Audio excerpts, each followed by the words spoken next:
wiggle its jingle.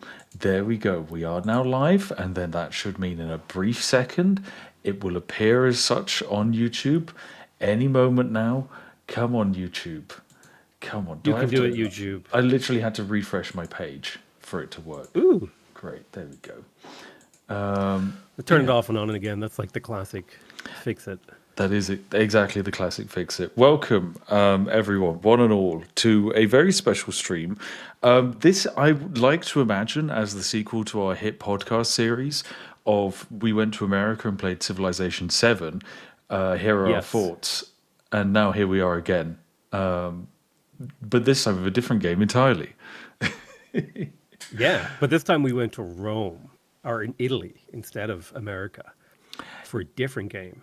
Yeah, we did go to Italy for a different game, specifically, as you say, the city of Rome, where maybe someone in the live chat actually lives, or maybe you've been to Rome.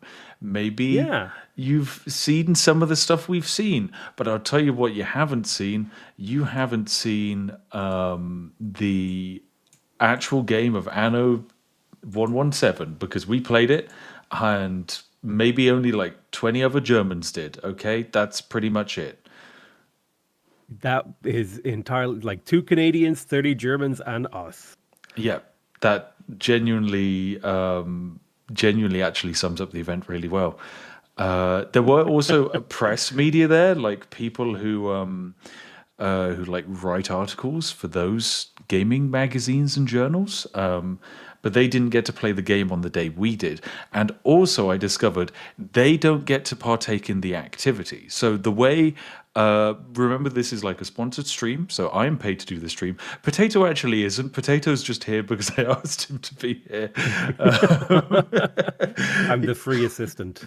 But you did have your travel expenses covered to go to Rome. And that's right. Part of the experience was we went there, we had like a night in a hotel, we also went out for a meal, and then the following day we played the game and then had a nice meal, and then the following day we did an experience and an activity, and then we went home. And the gaming journalists don't get to do the activity at any of these sponsored events apparently, and I feel sorry for them because it was really fun. Did you like the activity? I did. Wait, no, so I didn't realize that the gaming journalists didn't get to go to the foothills of Sabine and plant an olive tree, because that's what we got to do. That is exactly what we got to do. The symbolism of like, oh, you're planting a tree for the future of Anno and our relationship with Ubisoft. And, you know, the Ubisoft people were actually really sound. Like, they were really nice people. I had a lot of fun chatting to them. I'm yet to meet many, like, influencer managing people who aren't kind of like, just really chill, fun people, because most of their job is, hey, I'm here to help you get from point A to point B and have a nice time. And at the end of the day, the influencer people are there to bridge the gap between the developers and the content creators and the press people. So like when we have, say, a question we want to ask the developers, they will find the developer to ask and bring them over to us and that kind of stuff, which is pretty cute. Although I think in Potato and I's case, it was very much like the developers wanted to say hi to us and the influencer person had to then bring them over. Yeah. I met a couple of developers. I forget all of their names, but I met the lead technical artist. Oh, God, I can't remember his name. He was fantastic. He was a really nice guy. And I berated him about putting in a what do you call it? If you say the day-night cycle, I'm going to really disagree. Okay, isometrics. Okay. I wanted isometric camera in Anno 117, and I was like, listen, probably not that hard to implement. Just see if you can you like put a hidden menu option for me, because I love playing strategy games with the isometric view. I mean, they'll do it. I actually didn't agree with you when you first suggested isometric camera, but then later on when I played the game and I physically put my camera in like an isometric angle, it does make everything look significantly cooler. And even if it's just for like photography and screenshots, I kind of want it now. It's very fun. I just want the option. I just want it, like, I like the camera as it is, but sometimes I want that classic like 1990 strategy game feel where everything is flat, you know what I mean? And all polished.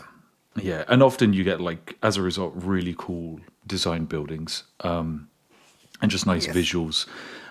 Which this game has some pretty cool visuals. Literally mirroring when we went to Boston and had the Civ 7 pitch, and we had their art department say, hey, we were inspired by dioramas and model train sets. Wabam. The lovely person from Ubisoft Yep. Mains was like, hey, we love dioramas. Here's what we've made with it. It was great. The game is gorgeous. Like I went back and I played a little bit of Anno 1800, like since we've been there, and like mentally I compare them, and I'm like, the Anno games have always looked really good, but I like really like the art style and the direction of 117. Like in hindsight, like having Yeah. compared the two. Yeah, it's I think they kind of go for like a very Roman themed, but not necessarily like perfectly historically accurate, which is standard for Anno. Like Anno, for example, Yes. like it's history, but it's not quite history. It's kind of like our perception of history. And so like they could create a one-to-one recreation of what a Roman city would look like, but then you'd have no idea what any of the buildings do because they all look near identical. Whereas, of course, Yes. in Anno, you've got to have like here's some like this is very clearly where the pigs are. This is where the The blacksmith has to have blacksmith a is. chimney, right? Yeah, and it's got to be And a kind little of red red. forge. Yeah, there you go. Yes. We're so color pilled on video games. Oh, it's so true. It's like, like the explosive barrels, they have to be red with like a yellow triangle, right? Like Yeah, it's the visual communication. It's like, and purple is like poisonous color, you know what I mean? Or if you're playing yeah. a Roman game, it's like the rich people color. Oh, that's It's and like, we love the rich people. oh, yes, we do. They give us the taxes, and they buy our bread, which is So what makes us happy. So tell me, how much Anno have you played over the years? Because you told me that you were a big fan of like the narrative sort of Yeah, playthroughs of I'm a Anno. bit of a weird one because most people when they like see me playing a video game, they're like, "Oh, well, he just breaks every video game he plays." But for me, Anno 1404 is kind of like a special game, and it took me many years to actually work up the mentality to be like, "Okay, fine, I'm gonna actually cover an exploit on it." But Anno 1404 is like one of my favorite video games, I'd say. And even though the narrative's like really basic, it's kind of like Stronghold almost, but not quite as hammy. It's really, really fun, and I really, really enjoy it. That's kind of like how I kind of see it. I hold it for a very high level of like nostalgia, and I understand it's not a perfect video game, but I just have a lot of fun with it. Yeah. Yeah. There's something satisfying about building like really delicately constructed cities where everything efficiently packs and you've got like your little hedgerows in between your Oh God, no! buildings. I never did that. I never did that. I was just like, look, I'll build the city and Slap it down. I'll do the mission. But yeah, it's very much like, I mean, the stories are always very simple. It's kind of like Mister Evil McEvilkins is trying to destroy your family. You need to stop it and save your reputation through the power of city building and commerce. And like, there's just something about that that I really, really, really, really love. It's just the most German city builder. Also, you might notice something here from my footage. I actually renamed Oh, my city um, because yeah, what you're seeing in the you background jerk. is like my 2 hours and 40-ish minutes with the game, which was semi-interrupted by the talking of the developers and German people standing behind us, which was cute and very fun. It's kind of odd to play games with developers standing behind you, especially when you have an like there's an expectation and a reputation about everything we do. Like you are seen as the Civ guy, and Yeah. there were content creators there who were seen as like people who could make the most beautiful Anno cities. And so there's almost like developers standing behind them being like, I want to see you design something beautiful. And then Yes. for me, it's just like a line of developers being like, you need to break the game. We want to see you break the game. And of Yeah. course, we did. Yeah, so I remember like you turned the game to nighttime and you like broke the graphics of the torches because you spammed torches everywhere. Yeah, we'll get to the torches later. Don't you worry, potato. Oh, I put some work into it.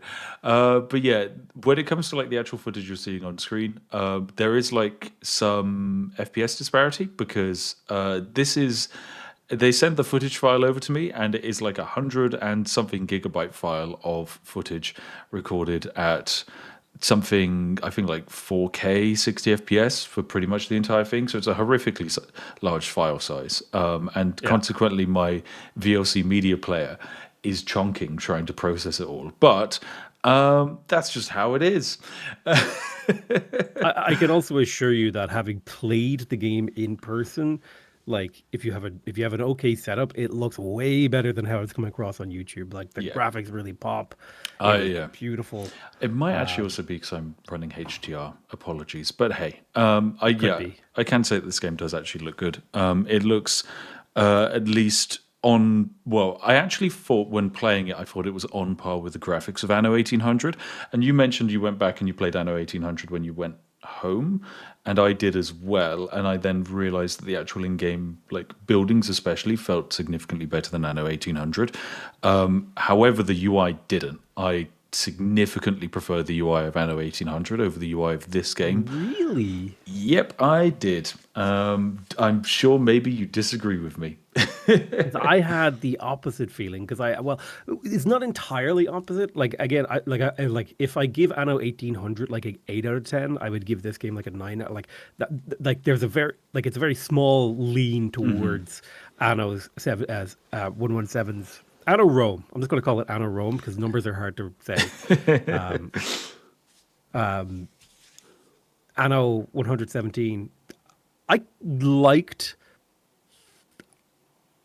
the UI in Anno 117 felt a little bit more intuitive than the UI when I'm playing Anno 1800.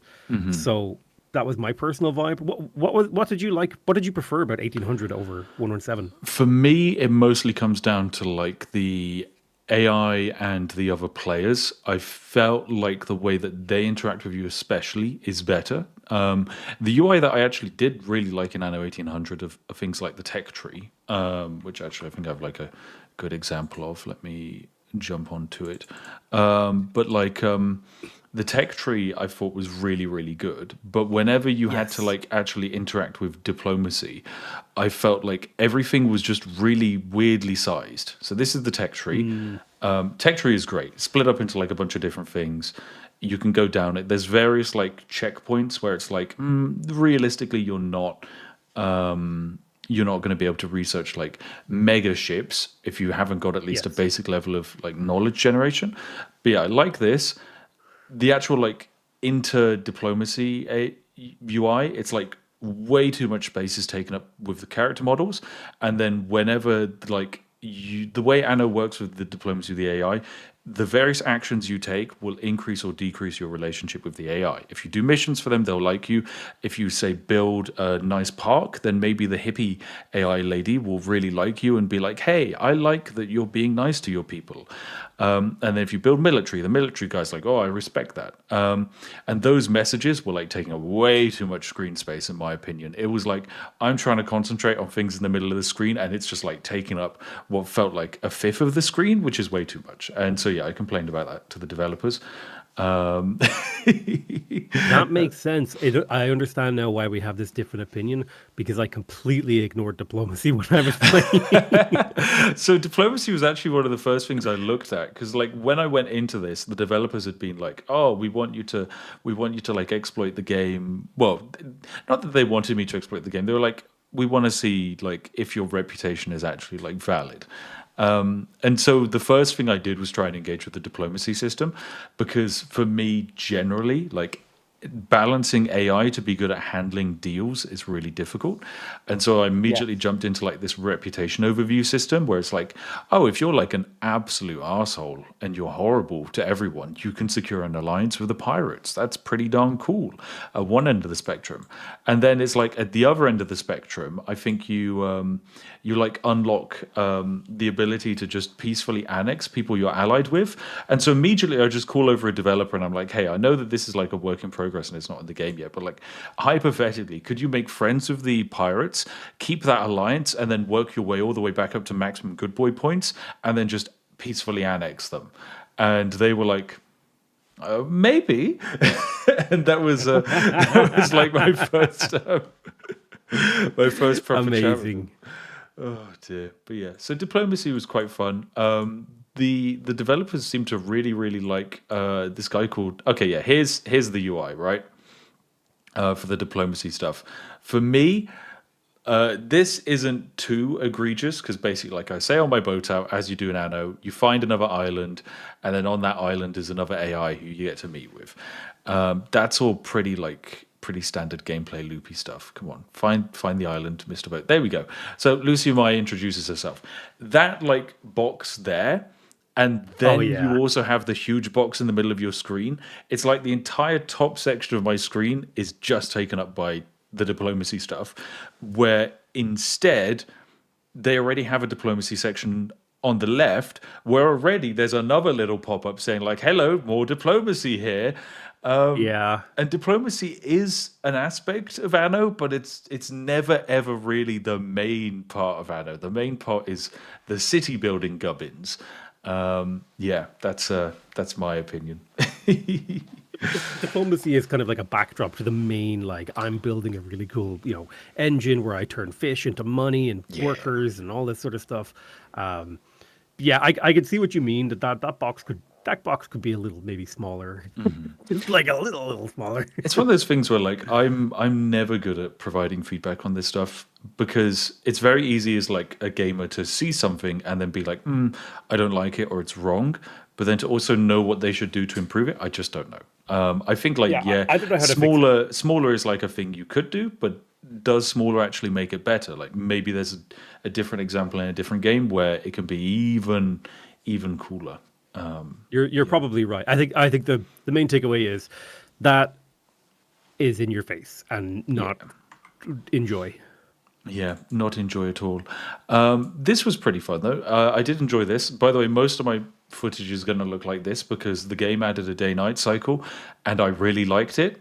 Basically, no one else was playing with the game permanently locked at nighttime, but it led to some really cool things. I did really like how the cities glowed at nighttime. I left my day-night cycle like just continuously transitioning. I actually have an example of how they looked at nighttime. Let me quickly find it. I think this is a good example of me just getting distracted by the nice graphics of stuff. So this is like a nice little temple that you can see. And then, of course, I bring the camera down to like a nice, more flat level. And it's just like this. I don't suppose you ever played like the Assassin's Creed game set in ancient Greece? I did not play that one. Okay, this was just giving me like the vibes of that. I don't know, like just the way that the fire glows off of all the buildings. It just really felt like at any moment I was going to like crash down to like the regular human height and run around like stabbing people, I guess. That would be so cool. One day, maybe we can convince Ubisoft. But yeah, I feel like whenever I zoomed in and like put the camera at this angle, it felt like the game was a screensaver generator. You know what I mean? Yeah. It was just you could point the camera at your city, and if you hid the UI, which I actually asked the developers what the hide UI button was, and I think it was like Alt G or something. And the game looks amazing. I took like some footage where I would just like leave my camera steady and let the game run for like a minute or two, and it all looked awesome.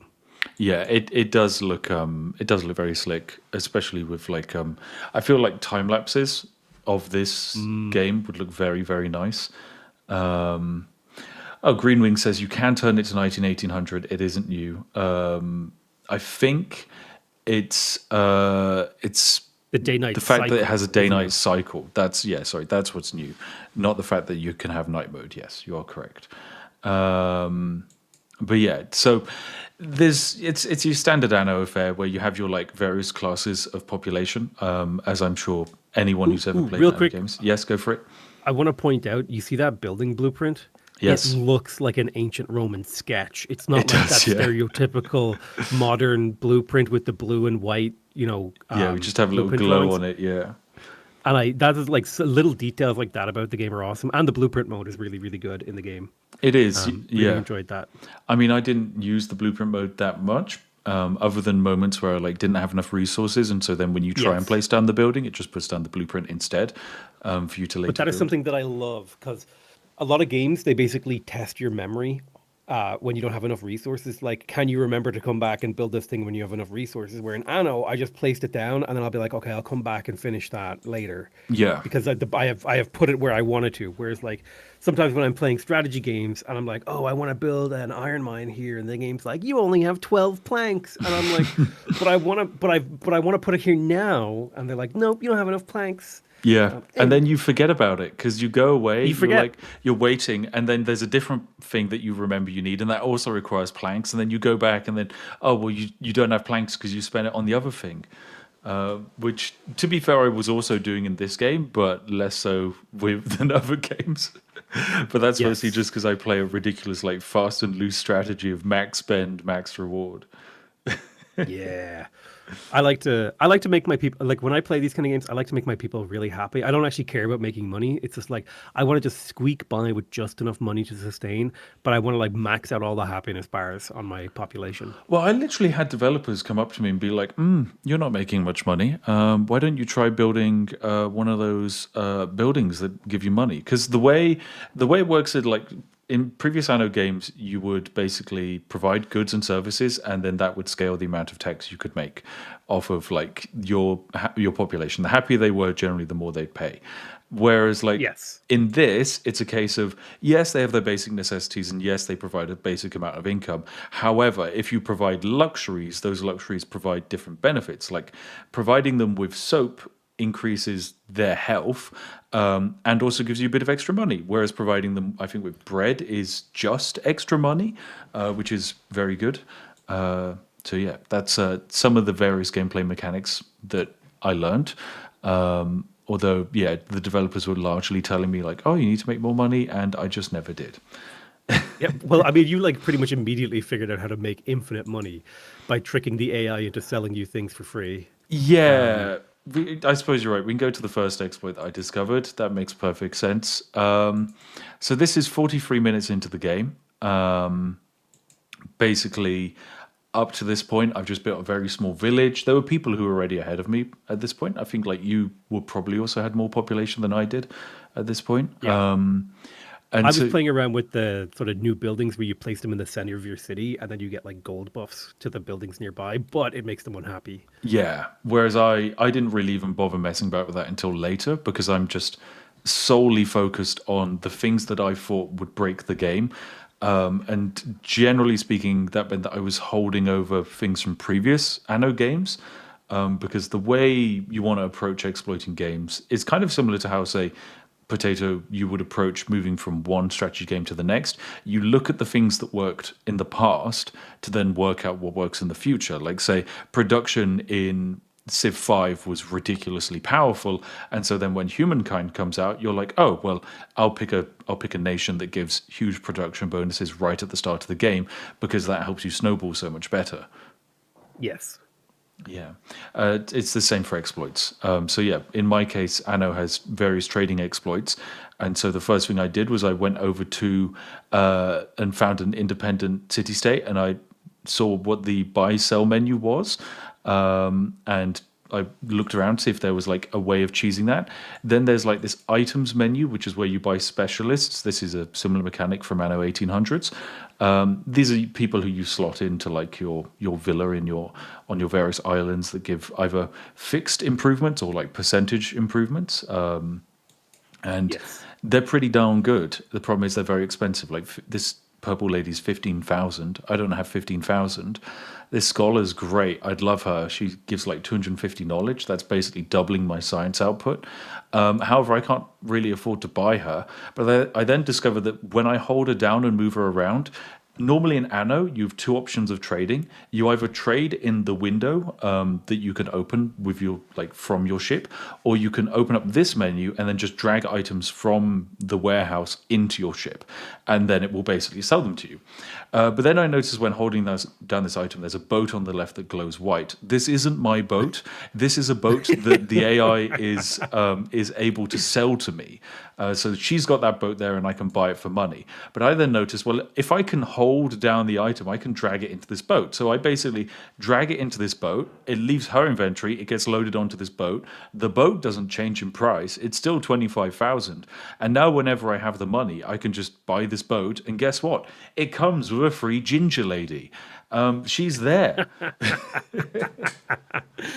Amazing. I love that. I remember I remember I was in the middle of like getting to grips with the game because we were sitting beside each other at the event, and I turned over to you and you were like, "Have you figured out how to get things for free using boat exploits?" And I just looked over and you were just filling boats with items.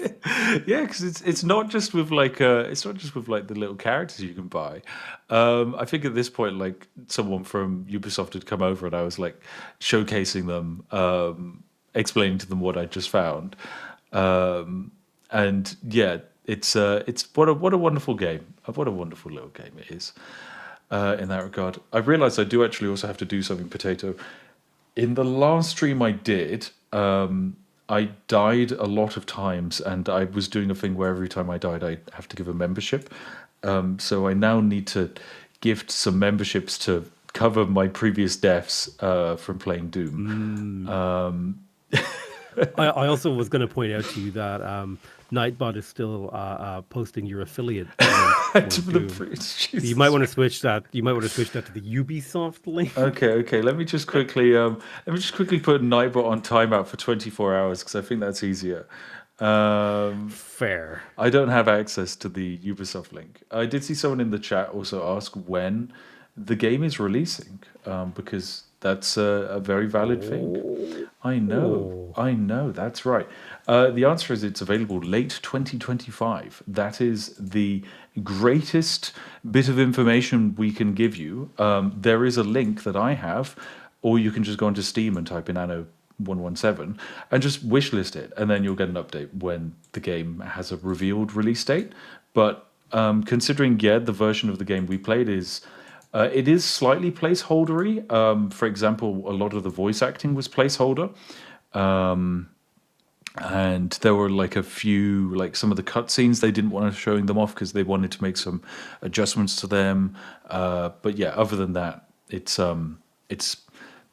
felt like a complete game. Like I felt like I could have been left with the demo for several more hours and I would have still had a grand old time. But yeah, that's just my opinion. No, I 100% agree. I mean, I reached the end of the demo and it was kind of a bittersweet because I was like, oh, wow, that was a lot of fun. But then there was also a part of me that's like, oh, I wanted to keep playing. Yeah. Like I didn't want to stop. Like these events that they do, they're often like, oh, you get 3 hours to play the game. And I'm like, do they know who I am? Give me 8 hours. Like put me in the coach, like let me sink my teeth in. I would sit there for 8 hours and play it if I could. Well, I think the problem is for the developers and so on. They like this is their first time showing the game to like an audience that isn't like a tiny group of alpha playtesters. This is like actually showing off to members of the public. And so, what if you sit people down for 8 hours, and then they just hate the game, but they can't leave because they're there for the next 8 hours. So it's why oh, that's true. It's why. Generally, at these preview events, they want you playing the game only for like 2 hours because then you have no point to get bored. Now, unfortunately, they made the mistake of inviting 2 mega nerds who honestly could just play more and more of this. We have no issue. Yes. Yeah. I mean, even bad games, I'll sit and play for 6 hours and then I'll be like, yeah, I'm done with that now. I hate that. I'm not quite that bad. I value my time. Well, it depends. Like I'll be like, I had a lot of fun with this game, but it is it's like watching a bad movie. It's like I liked this, but I'm never watching it again. Yeah. It's I understand that sentiment. I guess I have that with some games as well. You're right. Yeah. No. But I did a lot of really cool new stuff with the new Anno, and it's all kind of It's surprisingly small. Like it sounds small. Like the fact that like look at that road there. See the way it curves. Yeah. I think that's like a new thing. There's like a diagonal grid. You could do little like diagonal roads. Your roads don't have to be square anymore. Or Yep. and that's it's when I first heard about this, they were like, oh, "You have freedom from the grid," and I was like, "Oh no, they're not going to have a grid in Anno anymore. They've ruined it because the entire game is about like efficiently placing grids of things."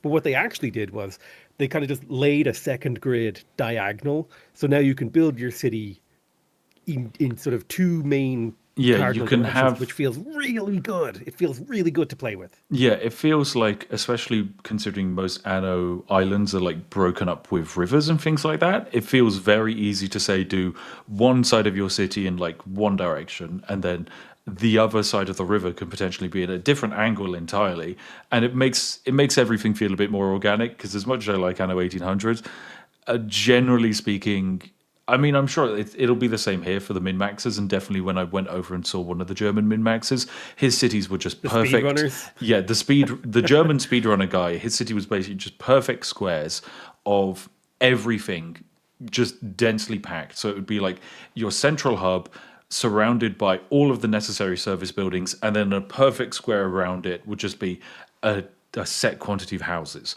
and it would just be that Yes. copied over and over and over and over. And he had like tens of thousands of population. However, his game was running fine. My game at the end was not running fine, but that isn't the fault of the game. I'll show what happened, but basically, this is what most of my islands ended up looking like. And the reasoning is because if you ever played Anno 1800, you might remember that there's like a little exploit in the game where you can manipulate the value of an island by building decorations on it. In this game, you can increase your prestige by just having an island be more decorated. And so, because I had infinite money from a different exploit I was doing, I could then just spam down 100 fires over and over again, and that would increase the prestige of the island. And prestige is primarily used The for villa, I think. yeah, it's primarily used for the villa, and the villa is basically where you house specialists. I think I actually have a clip here of it. So basically, I placed like you have your villa, and then you add like a little villa module to it.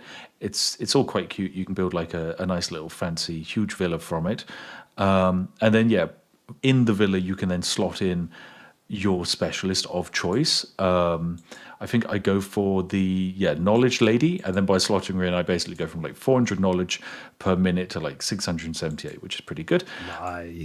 But you'll see like my prestige is island prestige is 31. The higher that goes, you can then build another building to fit in another specialist. Basically, that's how it worked. Yes. Yes. And prestige is relatively difficult to acquire. So the fact that you got like 150 prestige from just spamming fires is quite impressive.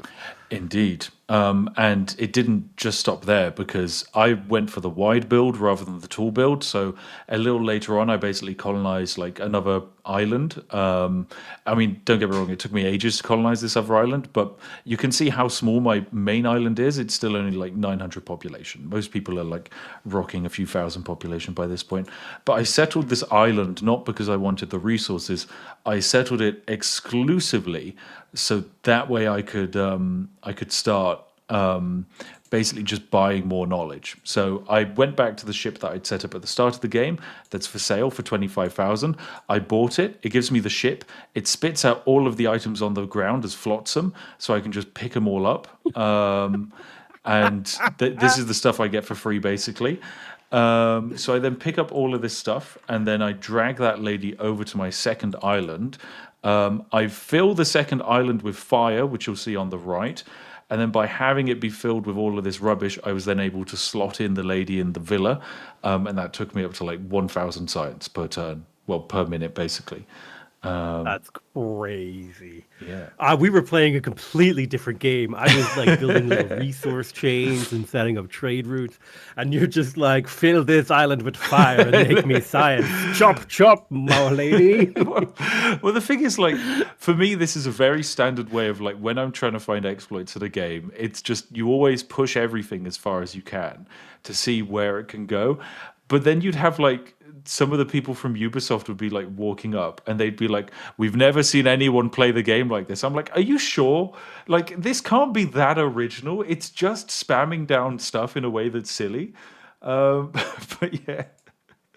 I know, yeah. It's, It's like it would never occur to me in a million years to play like because it just my brain isn't exploit seeking. I more look for sort of overpowered strategies, like where the like it's not necessarily like an exploit, I think your but like positive feedback loop, right? That's how I describe it.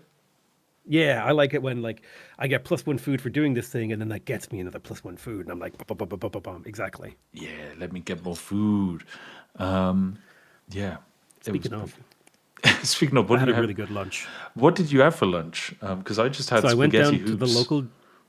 Oh, like from the can? Yeah, a can of Heinz spaghetti hoops. I fucking, you know what? Knowing, knowing what I know, it's like that's incredible. That is such a relatable northern boy thing. Let me just get my spaghetti hoops. No, did you even use toast? No, no, I didn't use toast. Normally, I'm Did you like, eat them yeah, straight from the can? no, no, I put it in a bowl and I Okay. microwaved it. I microwaved it a little bit. You're absolute fucking legend. Thank you very much. I will like draw some parallels because for the event, when you get flown out to this place, to these places, you get given usually like a meal or two, and they put on like a really fancy meal. And this is where we had the meal, right? So this is like the Knights Templar building in the center of Rome with an insane Yes. view, and we had a meal on these fantastic rows of tables. The meal, honestly, I think I would have preferred a can of spaghetti hoops. It was fine. It wasn't. It wasn't very good. The catering didn't blow me away. There was a couple of nice things. There was some very funny things as well. There was some very funny things, As like this, when another fairly well-known YouTuber got cut off by a waiter for asking for red wine for someone else. the waiter's like, "No, you've had too much. Water for you now." It's like he's had one glass of wine. Oh, dear. It was a great night. But the view was incredible, and like just was, yeah. beneath that balcony is a whole bunch of like ancient Roman ruins that are just like sitting there in the open. It was. It was very, very cool. Very lovely place. Also, for collectors, I actually stole the branded Ubisoft Anno menu and some of the things off the back of those chairs. Yep. So if you're a prolific Anno memorabilia collector, please do get in touch with me. I have them for sale.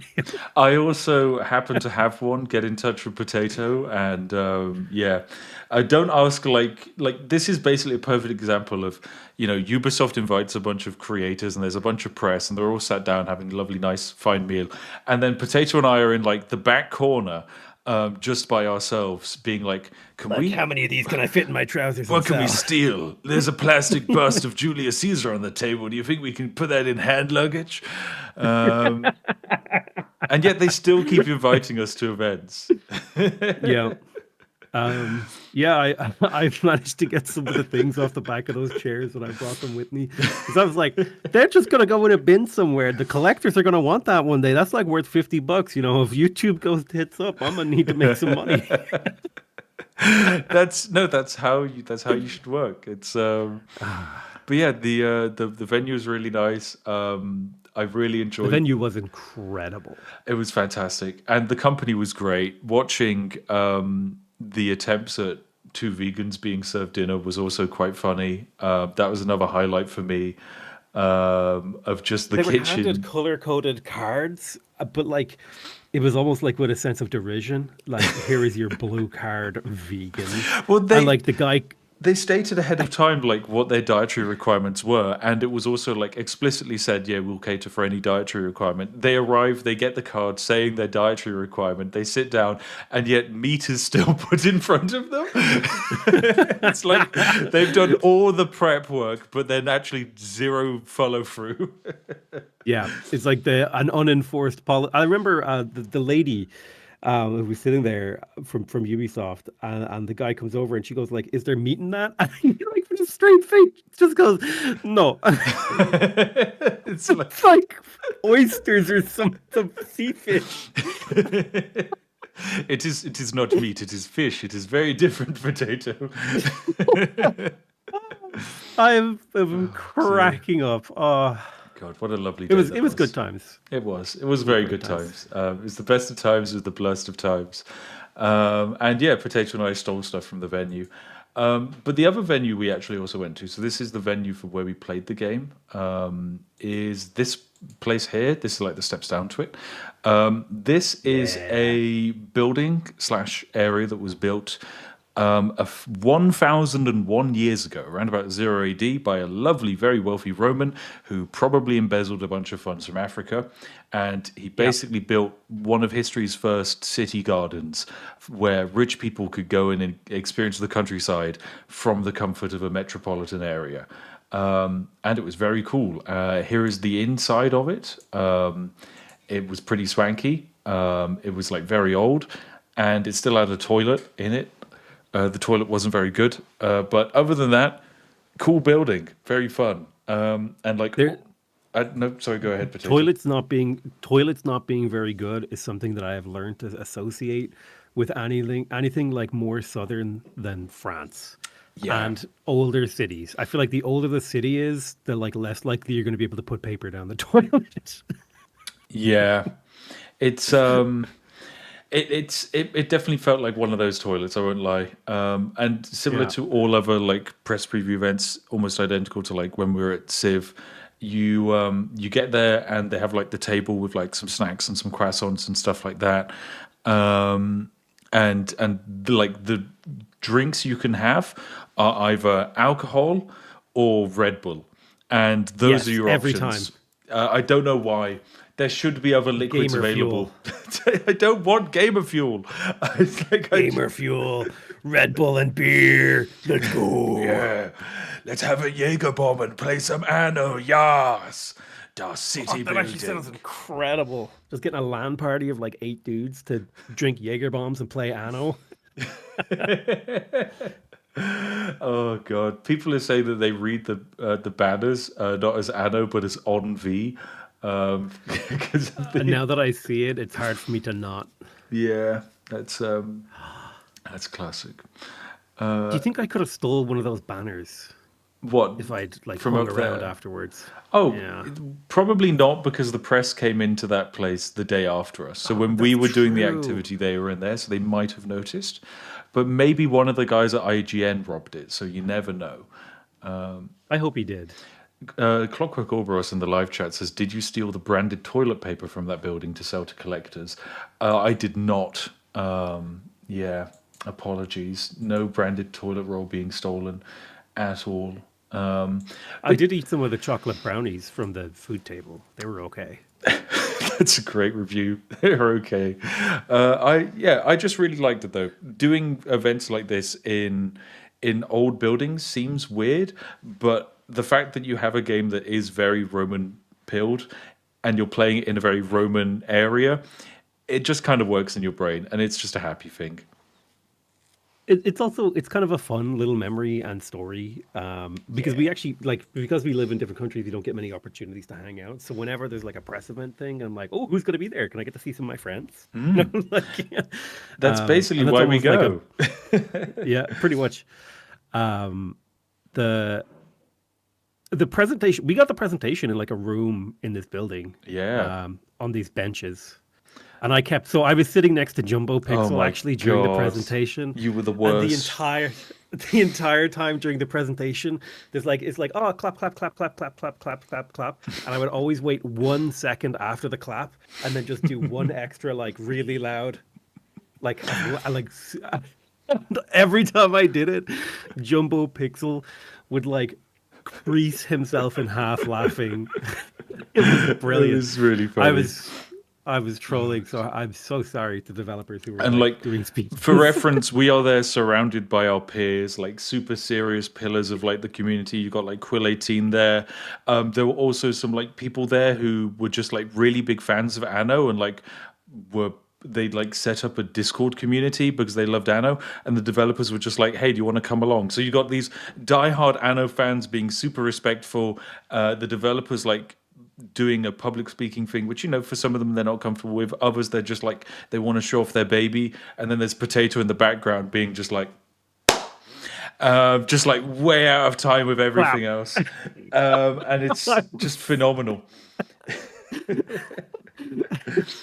I Oh dear. listen. Dave subjected me to a 2-hour presentation on Anno, okay, and it was great, It but I was have not two ADHD. hours. It was like 20 minutes, if that. Okay, it felt like 2 hours, but I have ADHD. Okay, you get like 20 minutes of my attention, and Okay. then I'm out. I'll tell you what though, they did also. I remember in the presentation, I think I can find a picture of the guy in this footage quite easily. But yeah, here it is. In the top left, you'll see this guy called Dorian. Chad McRoman. Yeah, basically he's Mega Chad. Let me actually I think yeah, he just comes up here. He's basically Mega Chad Roman man, six pack gladiator. He's just the friendliest guy. He's basically meant to be like a human Labrador. And when he came on screen, the key art they had for him, he is just a ripped and jacked dude. And was it you who wolf whistled? Because I can't tell if it was either you or Quill 18, but that was No, also a highlight. I wolf whistled and barked, but when he came on screen, everyone, and remember, this is like 95% men in this room. Oh They all gosh. went ooh, Ooh. the handsome man, and I went wooga. Oh my god! Yeah, it was quite funny. Oh. The I was sat next to the German moderator of the Anno Discord, and I don't think he was impressed by your reaction. But yes, I was very much impressed. But yeah, he's Mega Chad. He's great. He was awesome. I really liked him for his personality. He was. I liked that he was like, he likes it if you make your people healthy and like go to gyms and stuff. Okay, well, I wasn't very good at that because one of the actual mechanics that I did really like that the game threw at you was as your city grew, the demands of it kind of changed. It's kind of like how in RimWorld, the longer you survive, the higher the expectations of your colony are. So, in the case of the game, like as you, let me quickly find it. Here we go. I've got a clip of like, here is where the city status increases. So, like, your population has grown enough so that way you unlock the next city status. This now means for each population I have, I get -2 happiness and -1 increase of like fire risk. And this Yes. goes up and up and up. So the bigger the city you have, the more like forms of happiness you need to give them, the more like forms of like fire safety you need to give them. And I kind of really like that because it means that you aren't thrown like in previous Anno games where like at the start of the game on a sandbox everything's just on fire immediately, but then also at the end of the game nothing is ever on fire and it never matters. This is like a Yes. nice continuous creep. Yeah. No, that was something I liked too. I think you also get more. Depending on the city status tier, you also get other things per pop. I can't remember exactly what it is, but like I think you Knowledge. get like you get like a little bit more knowledge as you tier up, and so it had that nice like tiered progression where the game kind of fought back because in a lot of games where you just run away and snowball and like the game never becomes a challenge, this kind of like fought against that, which was Yeah. quite nice. Yeah, really, It kept really things did. interesting. I also have some talking points that I legally have to. Well, I don't have to legally go through, but I'm recommended to go through. The potato doesn't have to, because of course, potato isn't sponsored to be on this stream. He was just dragged I here. listen. I don't know why they bring me to these things because I just take the piss the whole time. I mean, I would. You're never getting another invite, potato. This is it. I hope I will. When I'm playing Anno, I don't know, 800 Viking edition in 10 years' time, and you're not there, I'm going to remember why. It's because you They want clapped you to do a one too clap. many times. Oh dear. So yeah, they've got a couple of talking points. One of them is it's the most ambitious development to date. Anno 117 is a genre-defining builder game. It is one of the most expansive games ever made about the Roman Empire, whilst also being the most ambitious installment in the series history. I mean, that's pretty standard for game series. The longer they go on, the more ambitious they want to get. They want to add in more features. And the feature that this game, I think, actually expanded on, which was really important, is combat. Because Oh, Anno 1404, I love the game, but my god, the ground combat is the worst. And I was really excited to see that they added legionaries, they added combat into this game, and I was really excited. And when I started my gameplay, I was gonna go and mess about with it, and I didn't. I got distracted, and I never built a single legionary at all. Did you? I did. It's like towards the end of my footage. I probably should have sent you my footage so you could use some of my Well, clips. the problem is your footage will be like 100 gigabytes, like mine, so I have no Yeah, way of downloading even it. just parsing it. Yeah, Yeah. that's true. I, I I potato removed for the reason the clap. Oh my goodness. I chat needs to calm down. I realized that they were like, okay, guys, you've got 20 minutes left. And I was like, oh, crap, I didn't do a military thing. So I very quickly built military buildings and got them together and I loaded them on a boat. And I think I was just about ready to get like trying to invade someone, but then I had to go like interview the developers. I didn't actually get to like experience the ground combat, but it reminded me a little bit of an older game. Did you ever play Master of Olympus? No, I did not. So Master of Olympus is like a classic city builder game. Also, if you ever want to go back and play it, it has some pretty banging exploits. Ooh. But this was made like year 2000, right? And it was a city builder where you would like raise your population as like rabble or and like if you moved nobles into your city, you could give them equipment, and then they would join up as Spartan, like legionnaire hoplites or whatever.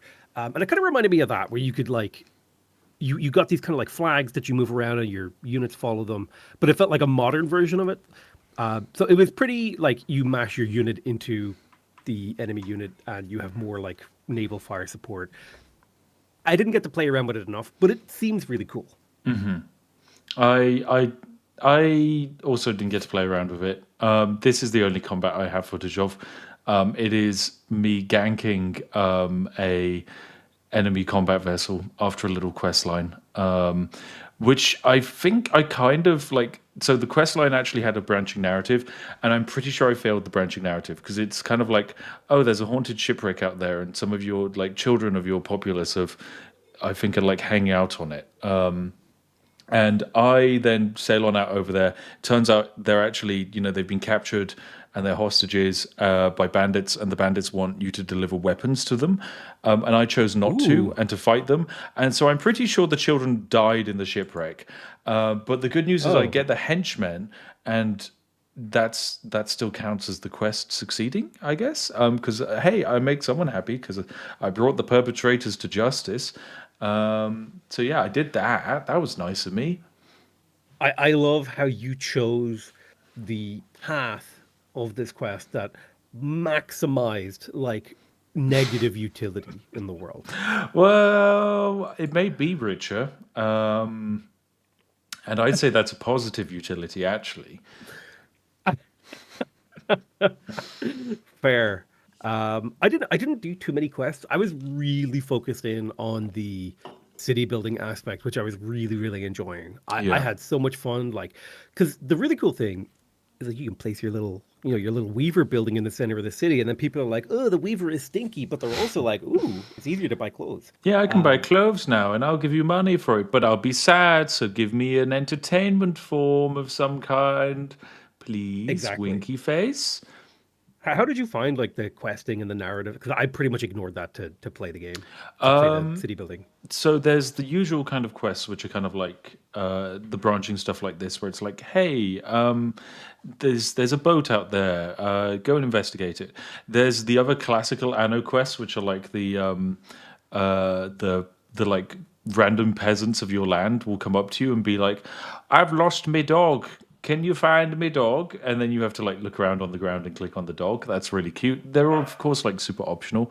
And there's other ones which are like, oh, I would like a lift to a local party. And you can like do that. It's really fun. Like most of these quests you can ignore, but they'll give you like buffs in the form of either like happiness or like maybe a new specialist or some items. Georgie heard me talking about dogs in the background. I don't know if that was picked up by my microphone, but she was took offense to it. So yeah, that was pretty cool. There's also just regular quests, which I probably have some footage of. So when you go over to the AI's actual when you visit the AI, they have kind of like a port, and then in their port is a lighthouse, and you can just click on the lighthouse, and they'll have like four optional quests, and you pick one of them, and that locks out the others. And you can do it. And there are varying difficulties, of varying rewards, and they refresh after a set amount of time. So it's very, very Anno-like, I would say. That's pretty standard for Anno. And then yeah, there's other like branching narrative ones. Like I had a quest pop up that was like, "Oh, I'm a pleb of your city, and the local farm owner is being really mean to me. Can you please get rid of him? However, the farm owner has offered you a bribe. Do you take the bribe or do you not take the bribe? And deal with the consequences of that." I, of course, took the bribe. You always take the bribe. You always take Yeah. the bribe. Oh, the peasants are upset for 2 hours? I don't care. I got money. More money, less problems. That's how it works. Exactly. Yeah, very much so. Yeah, I'm always like, when a game is like, oh, would you like 10,000 resources now or like 5% more resources for an hour? And I'm like, give me the 10,000 right now. Hell yeah. I don't Yeah, care 'cause if you it can makes use people it. mad. Give me it. You can use it to snowball into more resources. That's how it works. Exactly. I'll just build them an extra pub. They'll get over it. Yeah. There is a section of the game that we weren't able to show off that I do want to talk about, which is kind of like this is the aspect that I think is drawn from Anno 1800s and innovated on in a very Roman way. Because in Anno 1800, you of course can go to the New World, and then you can also go to different parts of the world and exploit them for their resources. Similarly, of course, Romans did a lot of expanding, and so you can. In the game at launch, at least, you have the ability to go to Albion, which is legally not UK. Sorry, British Isles. Sorry, not British Isles. The North Atlantic Archipelago. The North Atlantic Archipelago. Yes, thank you. It's a pleasure having you here, Potato. And yeah, so you can go and visit them, and it's like it's very much like swampy, foggy. It's just like it's the North basically, and it's full of Celts and their weird pagan gods, and the way that I actually like how they've integrated it is they've made the most of the fact that in Rome religion was really weird. It wasn't monotheistic. It was kind of like everyone kind of had their own deities. Like you could be part of the same city, but one person in the city will be worshipping a different god to you, and that's fine. You're probably worshipping multiple gods. And rich people in historical Roman times were just building temples to their favorite gods. It's not until later where we started getting monotheism. And the game represents it really well. So when you start the game, you have access to like some free basic Roman gods. You've got Mars, you've got farming lady, and you've got Poseidon. So Mars is like, hey, you can build military stuff better, and your military stuff will do better.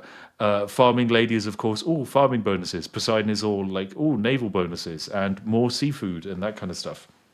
But then when Yes. you go to the other region, which we weren't able to do in the demo, you can choose to either like persecute the living hell out of those pagan gods or just integrate them into Roman society, which I really like the sound of because there was one god that I really wanted and I could like see that he existed in the tech tree, but you couldn't actually get him because of because we were course playing on the Roman map. yeah, we're playing in Latium, and we're not allowed to leave it to go to the other worlds and steal their other gods, which is fine. You know, I understand the game is like out here trying to limit my powers. I get it. Oh, this is him. I did actually find him. Mercury Lugus. This. Mwah. Tradecraft. Look at this. The more people believe in him, the better at trade you are.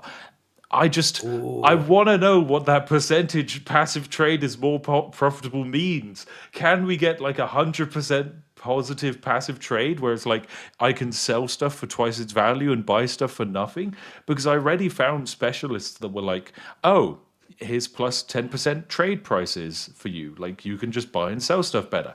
I want this to stack. And I see this and I'm like, I can make this stack and it's going to be great. So yeah, Yes. this is one of the gods I wanted, but I couldn't get. Boo. I did like the implementation of religion in the game. The Celtic, the Albion god looked really interesting. He was like goat man with snakes or something. Only had a ripped body. All of the gods have just like incredibly shredded bodies. I don't know what was like. It's just every god has a six pack, and like Absolutely. Zeus would be proud of all of them. But yeah, I really liked I love the sort of mythological implementation of religion into the game because like the gods will actually give you buffs. Like if you follow Ceres, I think whatever the agriculture god was.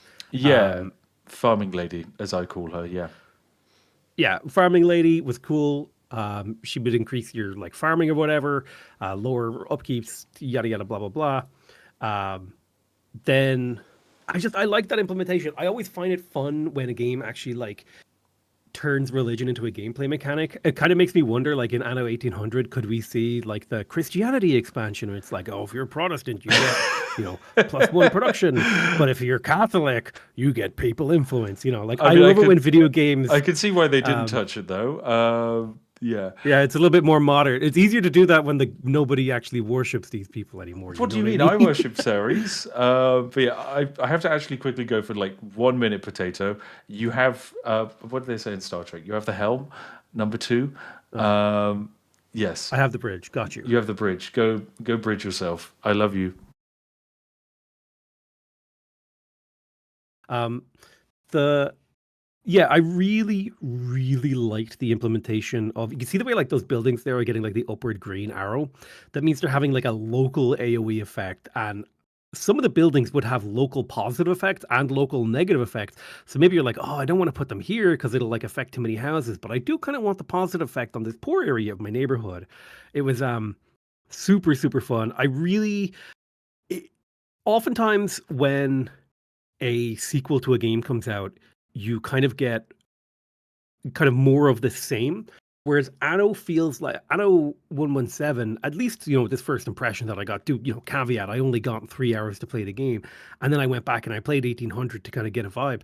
It feels like a very incremental and careful, considerate, but ambitious step forward for the gameplay. Like it feels like an Anno game, but they've just tweaked and updated and made things play nice and feel good. And one of the aspects that I really liked was that religion system, because you can dedicate, I think you could dedicate different cities, different islands, different territories. I don't remember exactly how the religion system works. Again, there's so much information loaded into your brain when you're in this thing. It's hard to retain it all, right, without taking expansive notes. But like to me, Anno 117 feels like a very evolutionary step forward in the sense that, like, at least when I was playing, it didn't feel like anything went backwards. You know what I mean? Yeah. It felt like this is. If there were any things where you thought like, oh well, this change is a negative, it's always like a sideways change, maybe. Like, it didn't really feel like there was anything that was objectively worse, except for me, maybe like the diplomacy UI. But these are the kind of things where it's like, I can also see how for one person they're just going to love it. One thing that Yeah, was interesting is the fact that this game is coming out on console. So of course, Anno 1800 is also on console, that's true. and apparently runs like well. And also that's where they have a surprisingly like large player base are just people who play Anno 1800 on console, which, I personally wouldn't play a strategy game on a console. I'd always play it on a No. PC. But the fact that people have access to a game like Anno on console, I'm actually pretty chuffed with. I think that's like always a win for the gaming community and the gaming landscape as a whole. So yeah, I'm pretty hyped to see how they handle that, and I think that's potentially why I have some holdovers about the UI is that it has to work not only on my system of choice but also other people's system of choice, even though it's the Mhm. wrong system. I understand. Correct. PC Master Race. Yeah, I kind of agree and I kind of disagree. Like, I'm like, yeah, play the game on console. That's great. But I'm like, listen, strategy games, it's a PC genre in my heart. But I understand, like, it just makes sense from a business perspective. You want to reach a bigger audience, you want to do this sort of thing. And I think the best thing to do is, if you are a PC player, is just to point out where, because people always talk about, oh, the game was ruined because they brought it to console. People do this kind of like stuff. And I'm like, I don't think that's why the game was bad, guys. It's like, Yeah. good feedback is like, hey, you made the experience worse on PC in this way. Please fix it. Rather than being like, the console players ruined my video game. Wait, hang on a second. Have you seen my hidden Civ 7 review? That's crazy. But yeah, I agree. I mean, there are some weird moments where, like, for me, it's, like a game like Civ 7 was actually kind of improved by the Steam Deck control scheme. Like, Hmm. when initially released, the UI was better on Steam Deck than it was on PC, which was really weird. And didn't make much logical sense. But there's basically no one to No. blame there other than the fact that the game just had a slightly shifty UI. Oh, this is the mission where I accepted the bribe. Ooh. Yeah. Look at this. Big Take the bribe. upset. Take Take the the bribe. bribe. Take the bribe. Which is, of Take the course, what I bribe. did, as you should do. Yes. I love that. What do you mean? Taking 5,000 gold will minus one happiness by 100, but the gold will increase my happiness by 5,000. Exactly. You've got to think about personal happiness. And I was very happy. Absolutely. Also, I was running like perpetual budget deficits. I mean, like, look at the amount of gold I have. It's like 318. So, like, up until I found my main money making exploit, I was in full blown poverty land because a lot of what I was doing was just rapid expanding just so I could see the buildings and what they do, as opposed to, naturally pacing out your city growth. You weren't building a rational city. Yeah, I wasn't building a rational city. No, not at all. It was very higgledy-piggledy. But Well, yeah, I think that's the right way to play these city games, unless you're really going in to like exploit or speed run or whatever. Just kind of vibe it out. It's like, yeah, I'll put a theater there. They can have a gymnasium there, and I think that's the thing that I love about city building games is the kind of just vibes based. Like, I'm just going to build like a really religious district. I'm just going to put like 5 temples here and yeah, surround this mansion. yeah. That's something I really enjoy is the vibes. I do like that as well. It does kind of lead to your cities feeling a bit more segmented by their design. And there are some like super cool buildings that I really wished I got to later on because I think there was like was there a Colosseum available at like one of the further ends of population or something like that? There are definitely some big Yeah, I think buildings that I didn't get to, and they looked cool. I built a gigantic building. That it was like a arena, and I built it in the center of my city, and it gave me so many happiness stats and money and all sorts of cool stuff. Um, there's a lot of I think I wouldn't call them like wonders, but they felt like wonders. You know what I mean? Like a big Yeah. building that, like the radius almost covers the whole island, like a coliseum. And that feels really cool. Oh, now I'm like now I'm thinking like, what if they implemented wonders into Anno? That would be. Have they done that? Is that a thing? I don't know. Slash, I also probably don't know if we can say. I don't think so. Listen, if they haven't, they should. Because now that I've thought of it, like imagine building like the Circus Maximus or like the Hippodrome, you know, the really long one with the horse racing. That would be I thought that sick. was where the hippos come from. Uh, you might want to talk to the stork about that one. Okay, that's fine. Did you mess with the custom ship designing at all?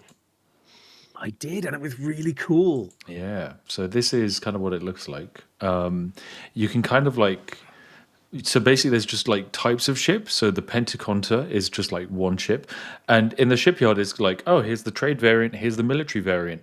You can just hybridize both of them. You can just make two, like one. Well, the trade one is basically it has no attachments.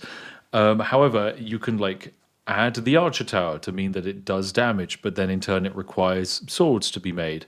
You can add extra rowing oars, which makes the ship significantly faster, but in turn you have to then spend wood on it.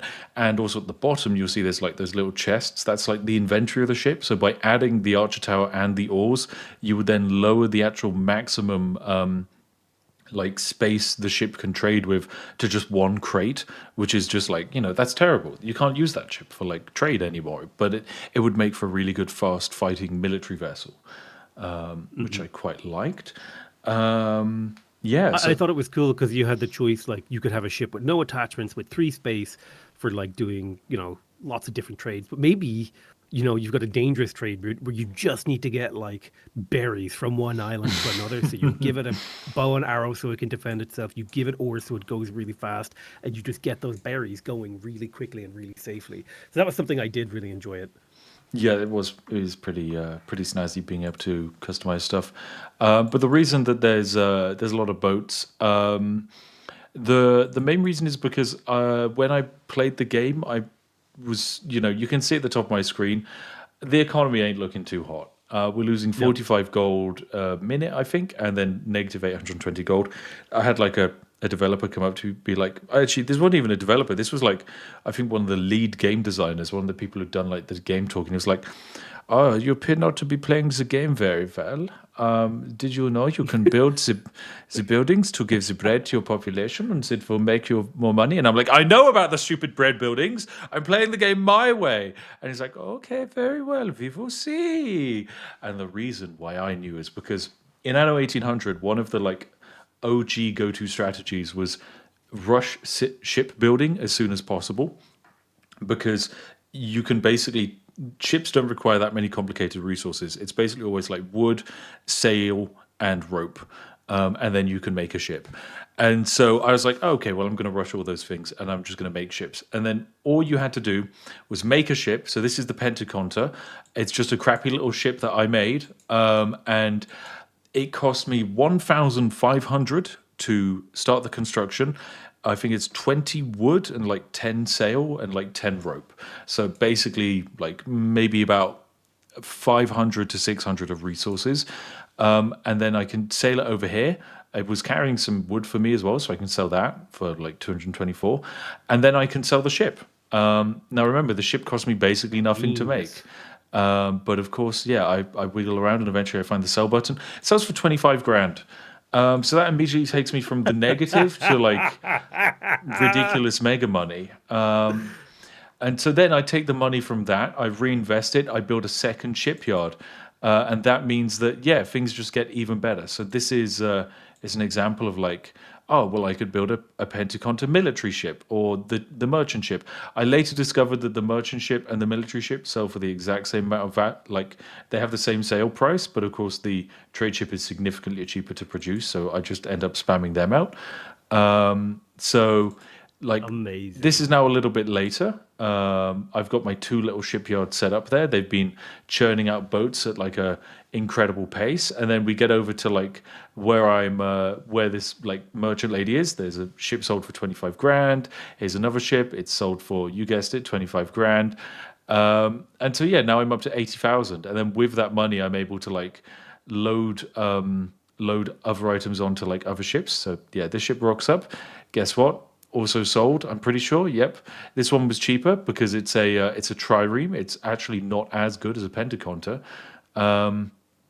But then, yeah, That's incredible. it is pretty damn snazzy. This is what I spent my time doing from here on out for the rest of the game, and this is what got the attention of the Germans, who would be standing behind me, speaking in German, and just occasionally they'd go, "The Spiffing Brit, blah blah blah blah blah blah blah blah blah, perfectly balanced, blah blah blah blah blah blah blah blah blah," and I was like, "Oh yes." They are talking about my hijinks and what I'm currently up to. Because, yeah, by the end of this, as the game just goes on, that was actually me converting my religion, which is something you can do. The religion is on like an island by island basis, and I just flipped the religion of my island because I was like, I'm not doing any military stuff. I don't need this, and I just became food lady instead. And whilst it does take time for your population to convert, they eventually convert.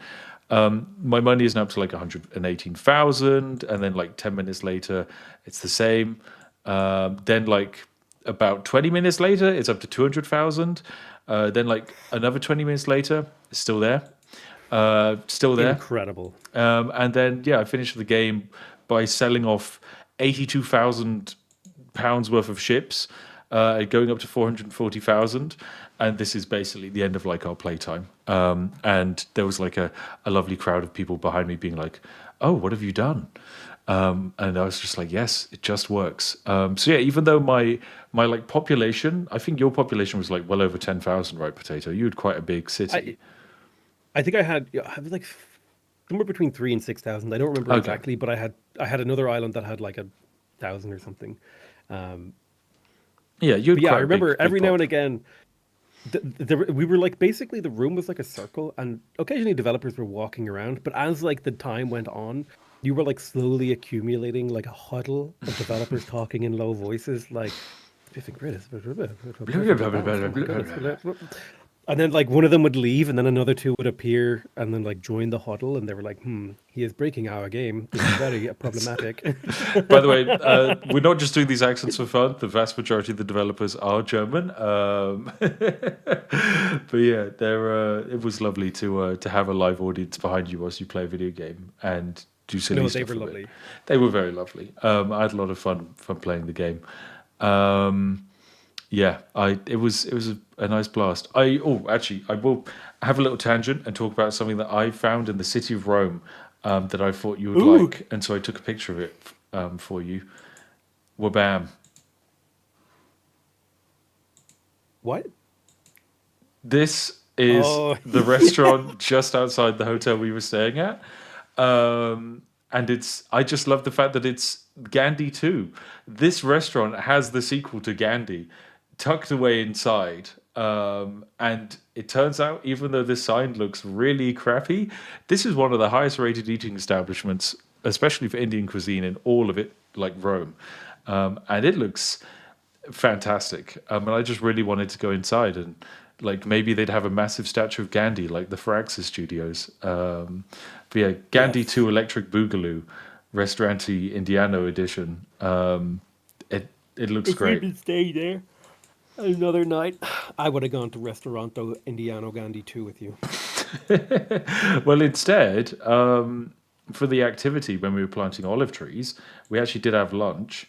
And I look at this artsy picture I took of like the lunch we had. Ooh, look at this. We're like in the middle of an olive farm, having like a little picnic. We had a goodie bag that was filled with olive oil. And then I also went to the gift shop and I bought even more olive oil because olive oil was great. And it was really tasty. So I just went home with a huge amount of olive oil. And I'm going what was the name of that company? I can go into my kitchen and find out. Petrucci? No, I don't think it was that. It can't have been that. It can't have been that.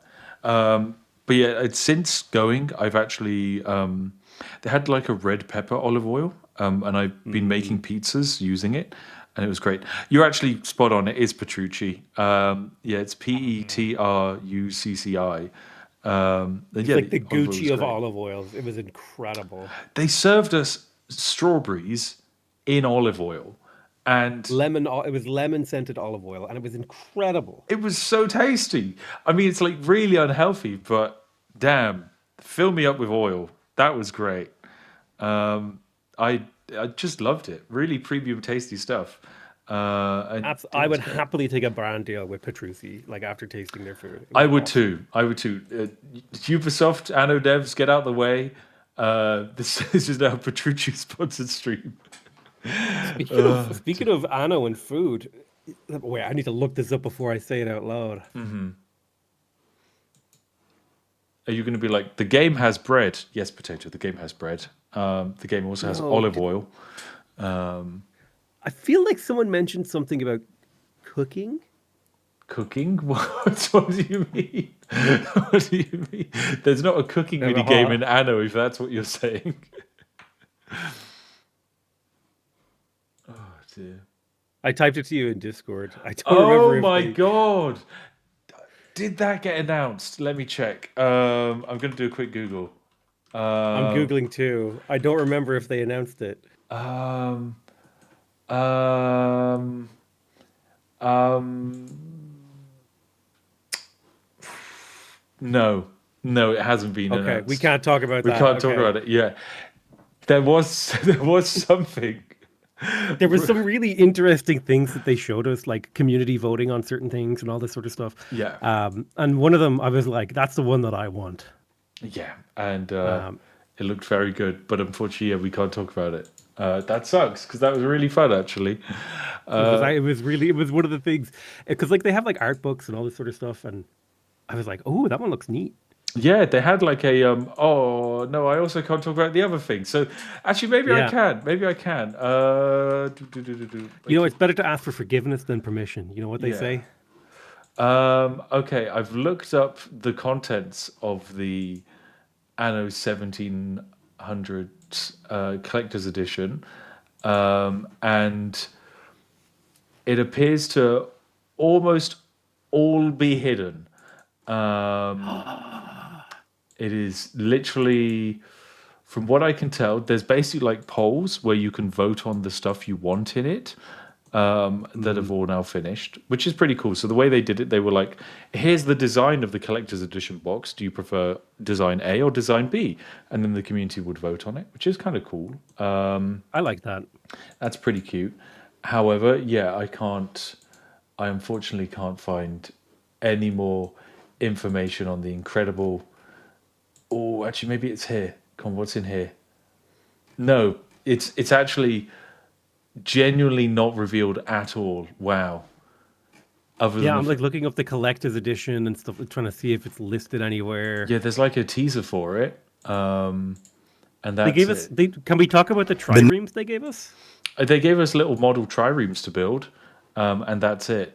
But yeah, I can't believe they've not announced anything in the collector's edition because they were so proud of it and it was really, really Here's what cool. I will say: if you are a collector and B German, you're gonna love the Anno You're collector's gonna edition. genuinely love it. You It's really gonna be will. incredible. I was genuinely like, I'm excited to receive the collector's edition because well, actually, I don't even know if we're receiving it. I might have to pay for it with my own money, but because it's got some cool stuff in it for me, and B, there's something in it which I know my wife would love, absolutely love, Yes.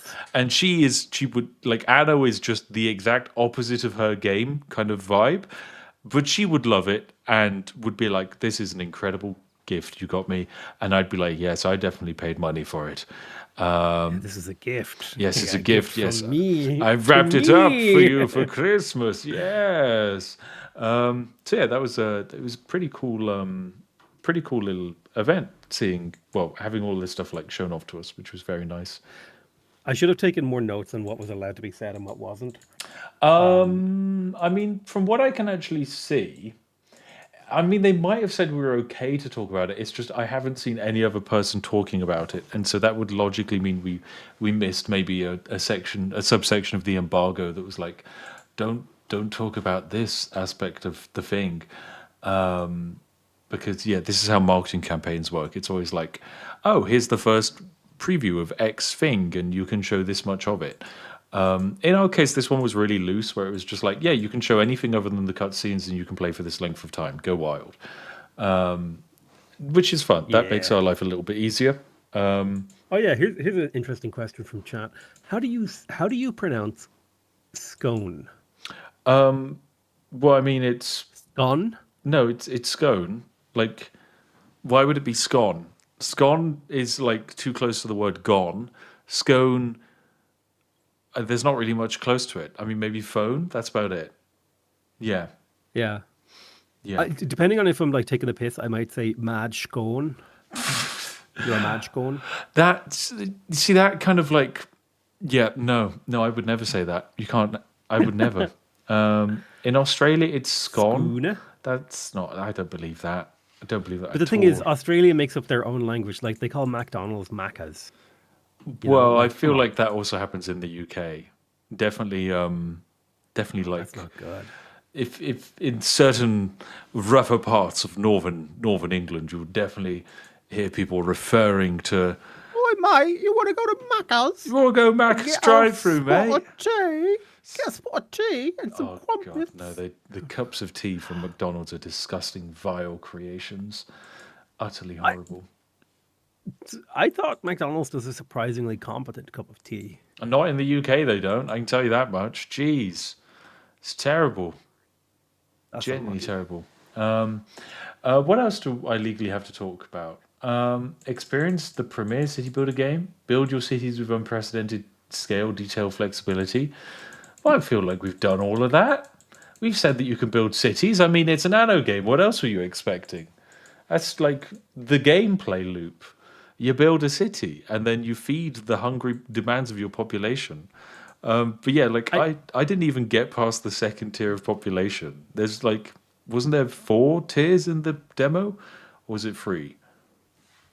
There was 3 tiers that were available, and once you got towards like 80% finished with the third tier, this little like pop up would come up and be like, "You have finished the demo." Ah, I But like then you see. could continue playing. So they basically progression locked us to about just about to unlock the fourth tier.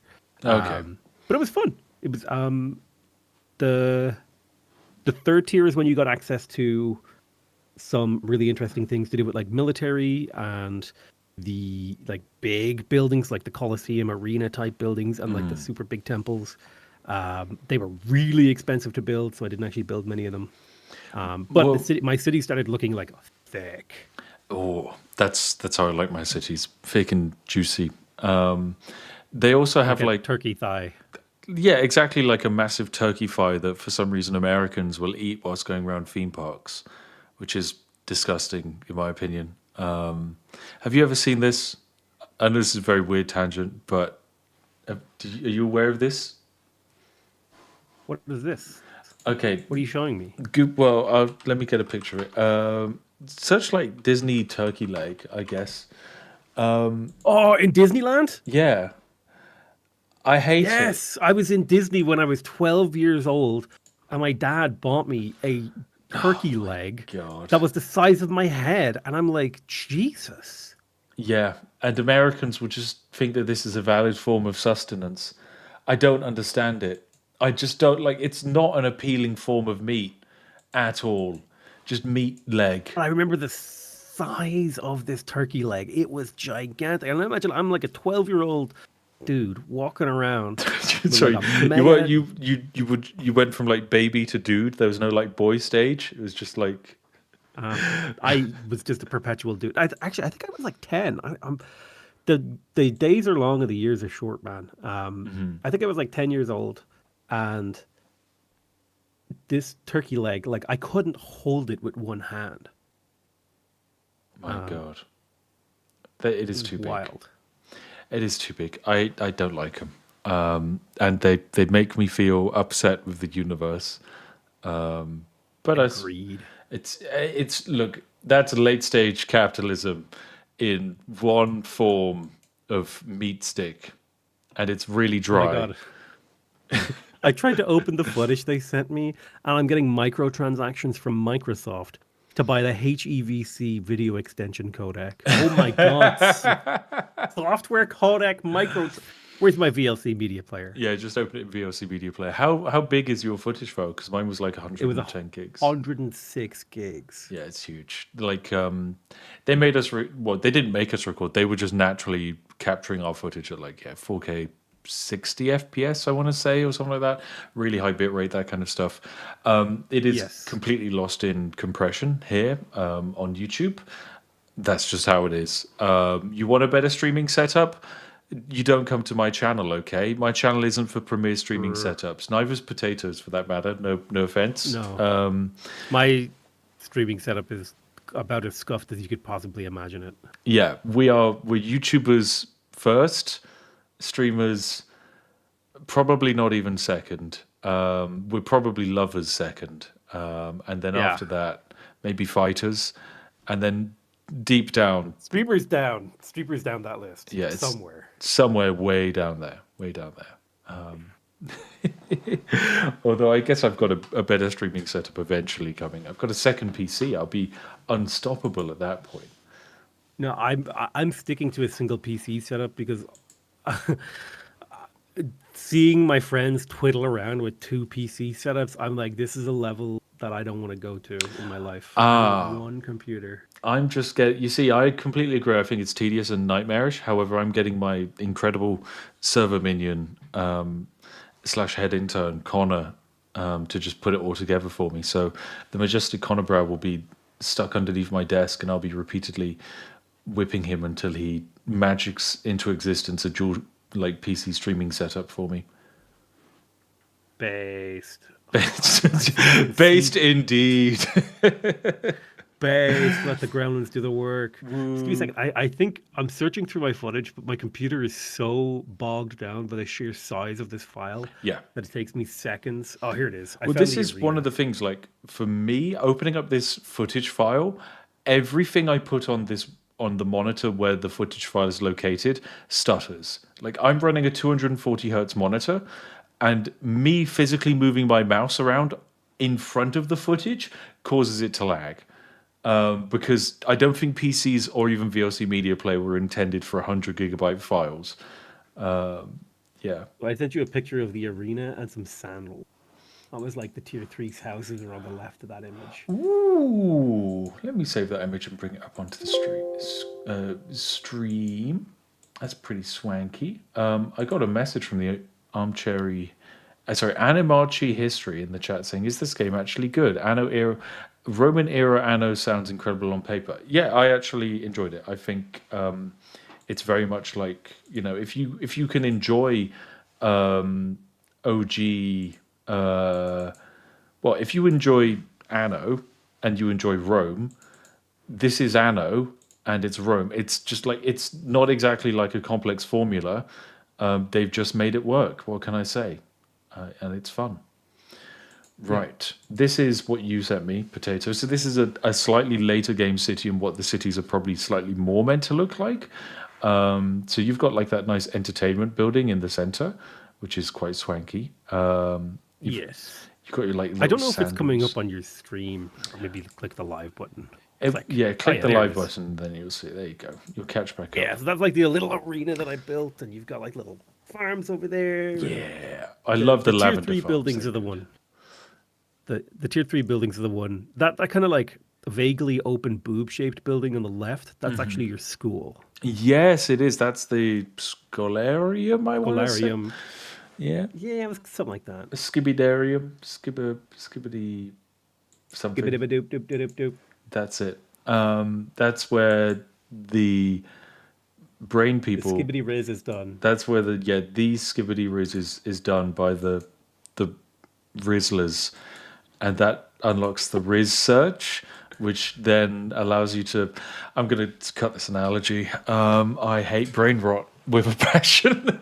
Oh god. It's Oh dear. excuse me. It's where your people go to learn, and I think the building itself produces some yield.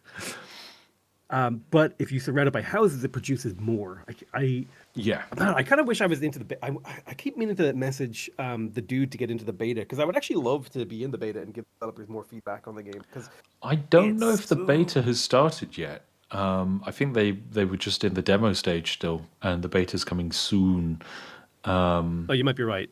But I I mean, remember there is a beta for someone out there somewhere. anyone I think can even sign up to the beta. So yeah, like you yourself, you can sign up to the beta if you're watching, probably, and you can play the game without even having to pay for it.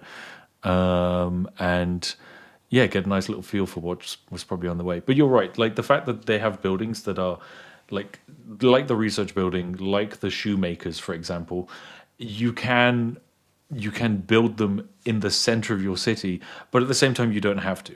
Like they do provide like the shoemaker will make shoes even if you put him in the middle of nowhere with no buildings near him. He'll still produce shoes that you can sell. But if you put him right in the slapbang city center and he has his radius cover several houses, well then he's also going to sell those shoes to them and give them a bonus, which in turn gives you more tax revenue. And I think in the case of the shoemaker, +1 population, which is like +1 worker in all of your various buildings of their type, which is actually really powerful because Anno 1800s have kind of it's kind of like simplified the workforce counts. They're no longer as inflated as they were, which is good in my opinion.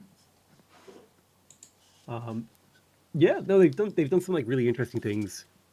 It really does. And again, I do want to be clear. Like, we got to play a fairly early version of the game, and we only played for 3 hours. But it does feel like a step forward for the game. Like, I don't feel like it just felt like most things were better. Okay, sure. Like, there's probably a couple of like little things with the UI and the diplomacy and Yeah. things like that. But from like a gameplay standpoint, the gameplay feels like Anno, and it feels like the next Anno. You know what I mean? Yeah, it's not like it's not like I guess well we can draw a parallel to Civ. Like Civ games innovate massively from release to release. You don't expect the same with Anno. You expect it to like I don't know. Even the main campaigns in all of the Anno games are kind of similar.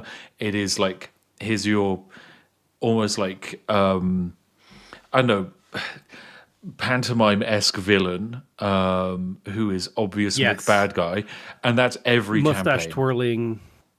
and it's fine. That's what I like. That's what I'm after. And it's comforting. It's happy, and so yeah, this game just manages to do the same. 100%. I agree. The mustache twirling is, in my opinion, a classic and important part of the Anno experience. It is, yes. Blessed be our mustache twirling friends. We have some questions from the chat, like for example, how long should I have the potato in the oven? It's like, how long do you jack a potato your potatoes? Potato, seeing as you're the expert on yourself. So this is actually entirely dependent on the goal of the meal, the type of potato, etc.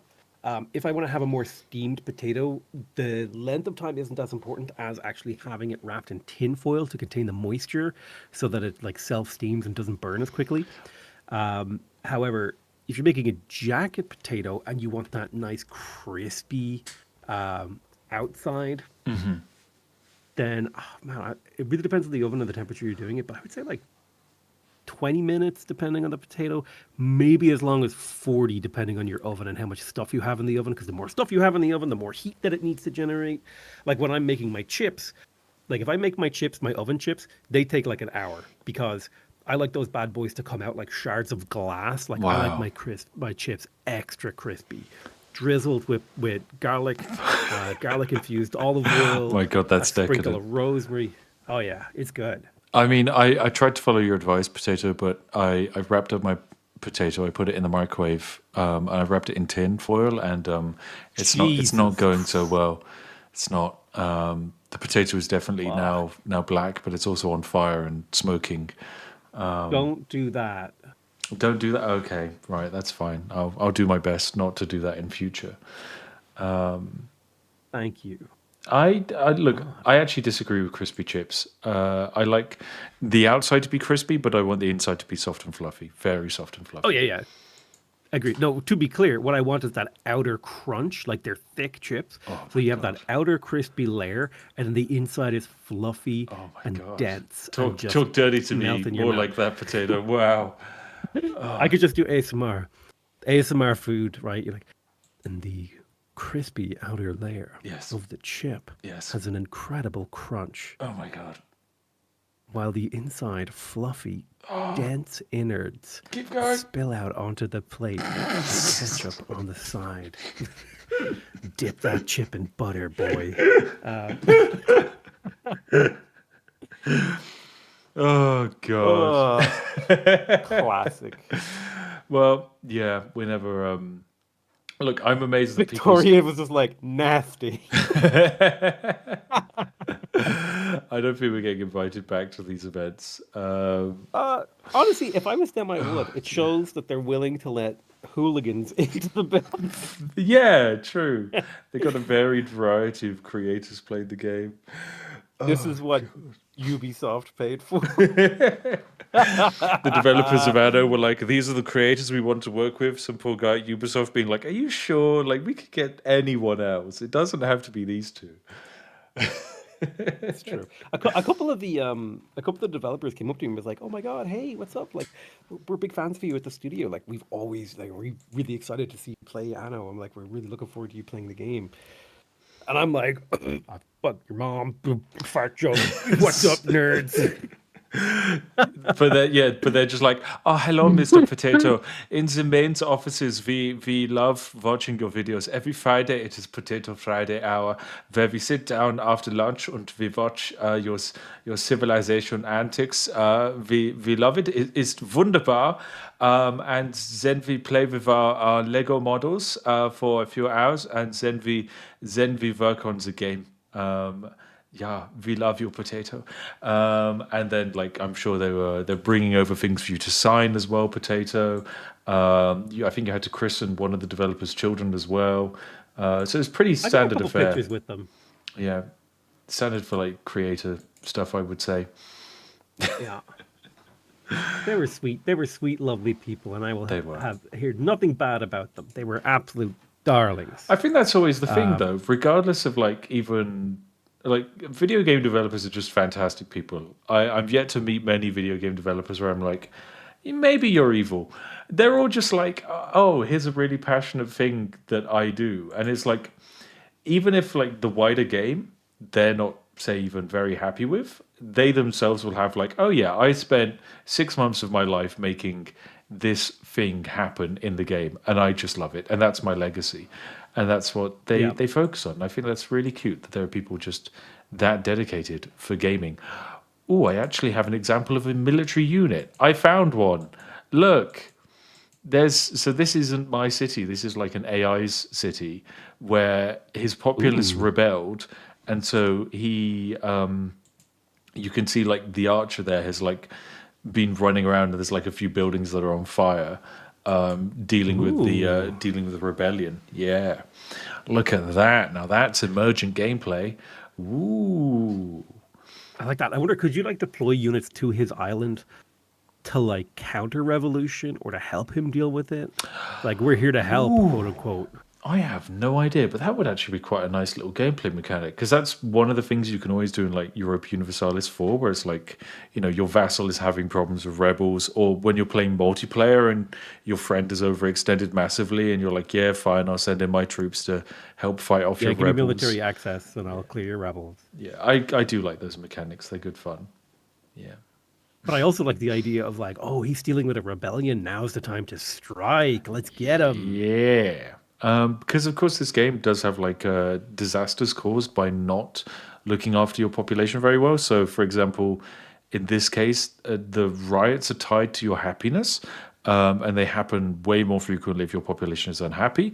Then there's like health, which determines how vulnerable to plague you are and how often a plague will happen. If you're small, like a plague just will not happen on an island, which I really Yeah. like, because the last thing I want is to have like a tiny island with no one living on it, and I still have to worry about building a mega hospital. It just doesn't make sense. Where it's Yes. like a mega metropolis, yeah, that bad boy's having disease break out every day. Yes. Oh, well, as long as you don't have enough health. And the other thing I liked is like having zero health didn't mean that your city was unhealthy. It just meant you were getting the normal amount of events. Whereas if you had like negative 5,000 health, Yeah, your city was getting hit by those negative health, like by plagues and stuff, a lot more often.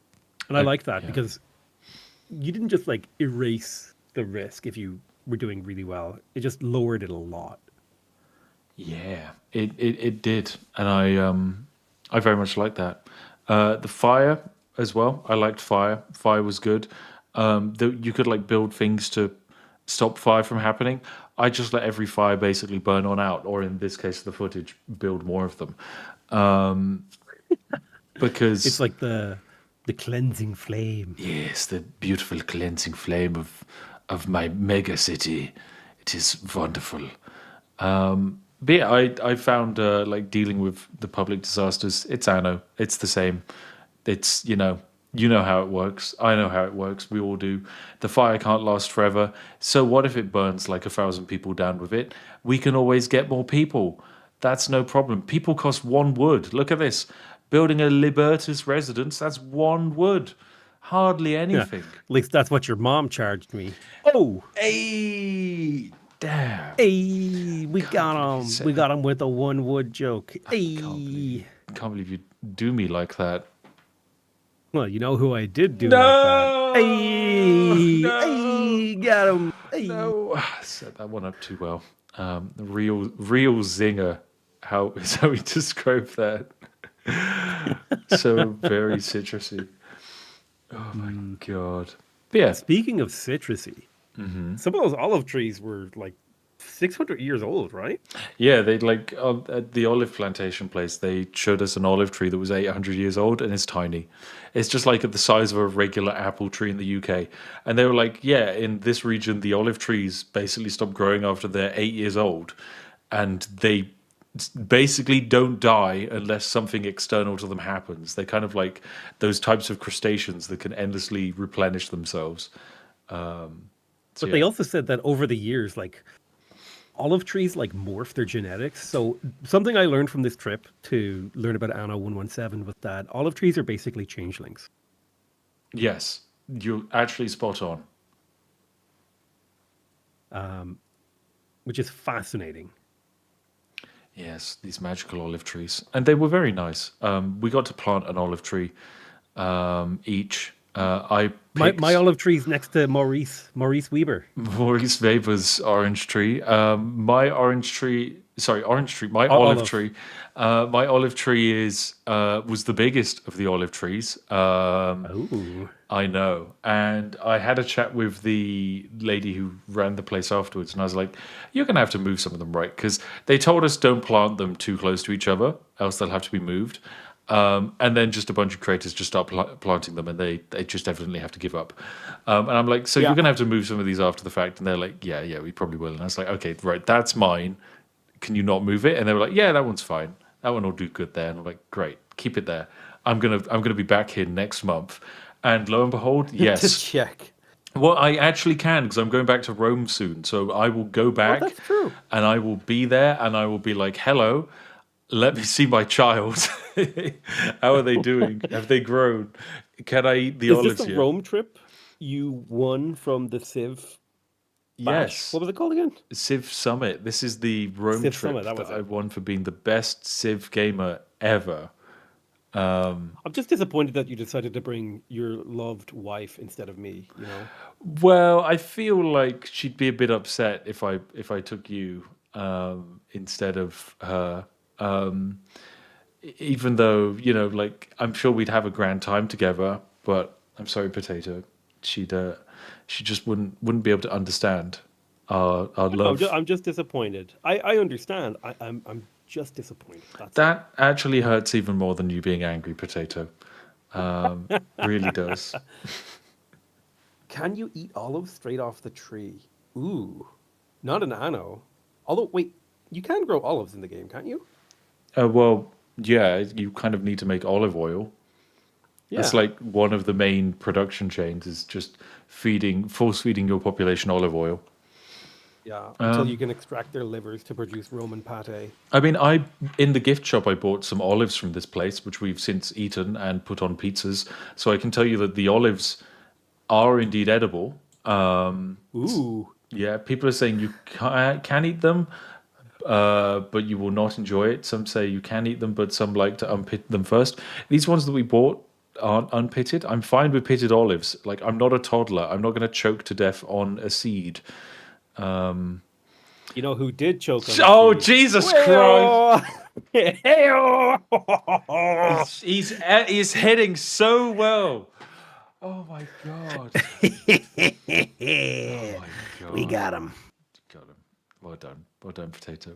But yeah, this was the footage you're actually watching here is the classic Anno loop of like settle a new island and then import the tier one basic resources that are too fiddly to set up, so that way you can speed up the construction of everything.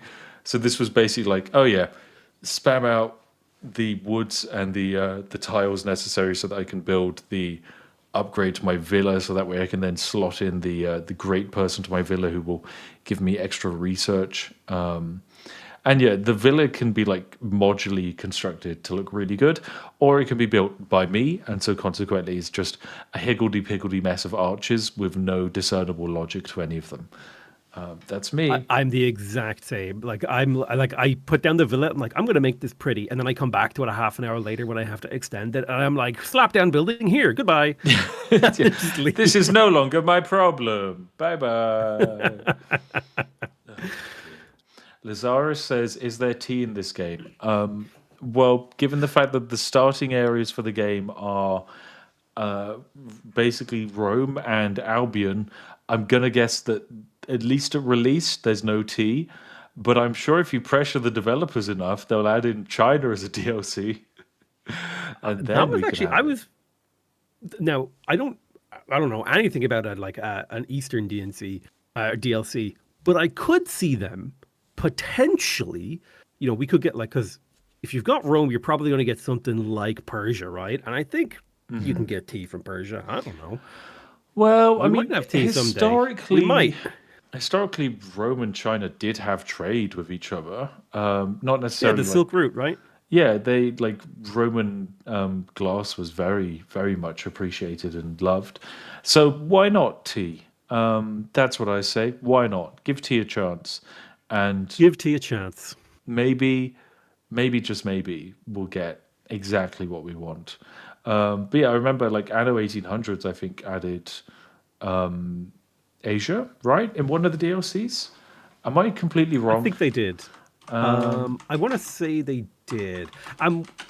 Did you not meet a character early in the game that was like, Yes, I did. what's her name? She's actually the first NPC I met. Let me find her. Here she is, Lycia Ma. Yes, I guess I'm not too sure what ethnicity and culture she's representing, because every person in Rome is like a caricature of like an like Yes. an aspect of Roman society. So, for example, there's two candidates who are vying to become emperor.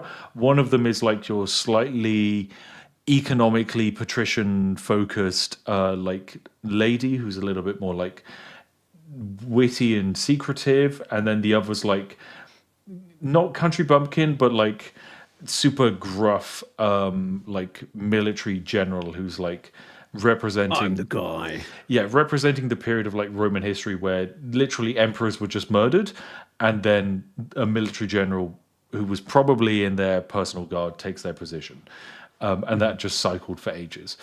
So He's yeah, the kind of guy who says like, might makes right, and I am the rightest. yeah, we gotta find a way to strengthen the populace. And then all the other characters you meet are also kind of like semi caricatures. Like for example, Mr. Healthman just wants your people to be healthy, and he represents like fitness, kind of love of the gods, looking after like your populace, all of that kind of stuff. And then I'm sure, yeah, there'll be other caricature. Well, there's one caricature who I think is meant to represent like people who survived the Mount Vesuvius volcano, and you can like trade with them, because she made reference to like some kind of major event of weather-based proportions, but I don't know. Ooh. Yeah. So yeah, I think there's a load of different people. I don't know what they all mean or what they all do yet. But yeah. Oh, big stretch. Neat indeed. Right. Big stretch. I've There's done a nothing big better than stretch. seeing an animal, whether it's a hippopotamus, a horse, a cat, a rabbit, a dog, and It's you a just say, corgi. big stretch. It's a corgi. Big. Oh, it was Corgis a do the corgi. best. Yeah, yeah, yeah. Corgis do by far the best stretch. They're fantastic. When Georgie like stretches out, she like almost wiggles her Sploots. back toe beans a little bit when she's splooting. It's Oh, it's very very very very very very very very very very cute. Yes, it is very chassis. are we in the stall for time? Last 10 minutes of the stream portion. We're not necessarily in the stall for time. I was mostly just simultaneously looking at the Anno 1800 DLC page because I was trying to work out if maybe I confused there being an Asia DLC with the Dragon Garden pack. Because I remember the last time I played Anno, I was spamming down effectively the Chinese New Year dragon furniture because it was allowing me to exploit the game because it was, quite overtuned as some of these DLCs are. It kind of reminds me of, did you ever play SimCity 2011? The SimCity that was always online and didn't do very well? Yes, the one that there was I remember Total Biscuit. Everyone was mad that your cities were always online and the Yeah. simulation was crazy. Yeah, I pirated that game, so my copy actually wasn't always online, and so mine actually ran better than my friends who paid for it. Because the Oh servers, God, when the servers went down for them, my servers were running just fine, and I still had a lovely time. I did later your buy the game. quote unquote I servers. later, yeah, I bought the game later. EA, I bought 2 copies actually. I bought 4 copies. I bought so many copies, and I shared them with Same. friends. And then I bought them their dogs and cats copies as well. Um, I only pirated games before I was legally an adult, and so you cannot charge me with crimes. Checkmate. But yeah, so in that game they had a DLC tie-in that was like a free DLC, and it added a petrol company. Or I think it was a petrol company. It was some Ooh, kind of company, and they had an asset in the game that was like a petrol station, and it was horrifically overtuned. It's like you get a brand deal in the game, and of course they're like, "Oh well, we've got to make it look good," so they make it way too powerful. Or I guess how in Crusader Kings 3 with every new DLC, the new stuff is always really overtuned until they nerf it a bit because it makes people yes. want to engage with the new mechanics. Or oh my god, I've got an even better example. Oh, what is in The Walking Dead? Did you ever see The Walking Dead? The TV show. Yes. I watched a couple of episodes, but I never really watched it. Okay, so classic scenario of the world has collapsed and you've got your survivors trying to make do.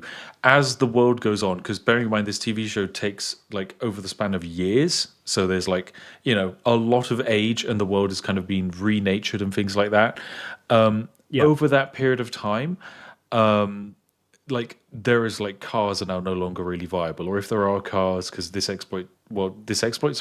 the apocalypse started in 2011, they're kind of burnt out husks, they're not very usable, and yet because it requires so much brand deals, so much brand deals to actually survive, every season they'll reliably find a brand new car that's a premium brand new Lexus, and it's in a sea of burnt out terrible cars that are weathered by the apocalypse, and there's just this pristine brand new car that they just get in, and it's just it's perfect, works straight out the gate, and it's just beautiful, amazing car.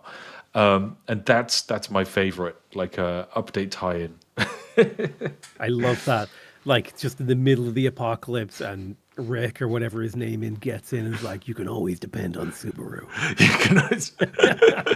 They don't have Subarus in America. They don't even know what a Subaru is.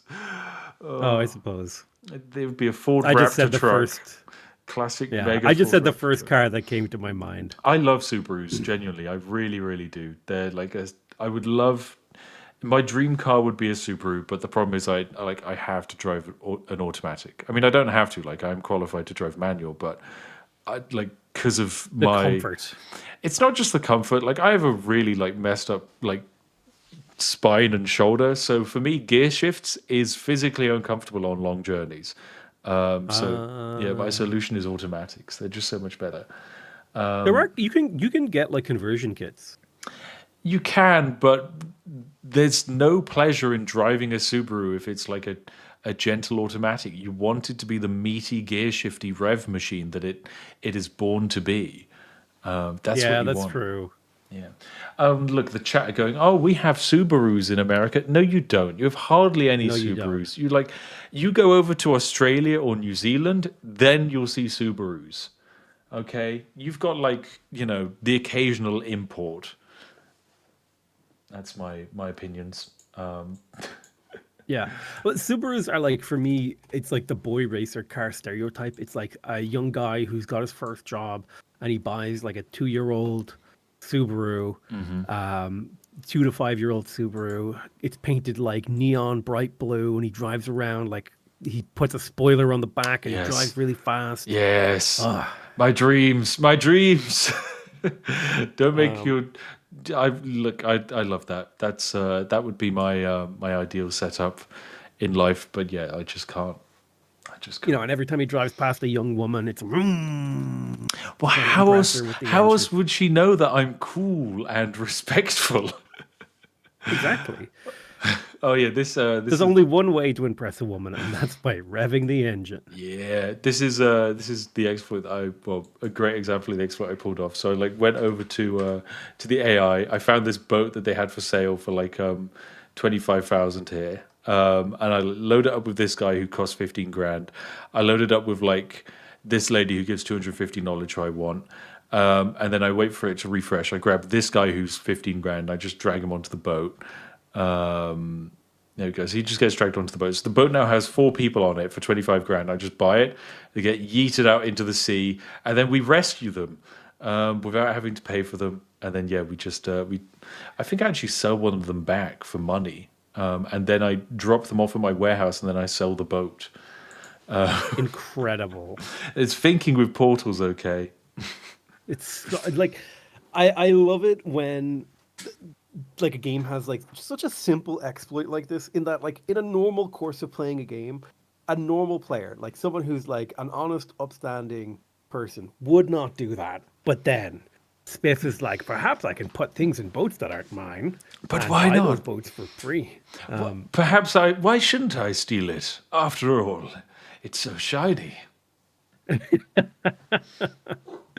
Yeah. One of those guys had like a really Irish name. His name is like Tirakta Ua Blicu or something. Well, I imagine he's got a bit of Celticness about him, potentially. Let me. A bit of the old Celt in him. Do you know who Yeah. else had a bit of Celt in her?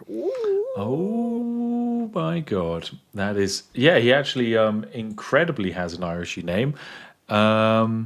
It's the tireless tiller. So a steady hand on the plow. Oh my God, he's just like you for real.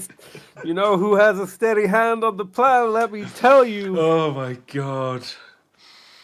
Oh my God.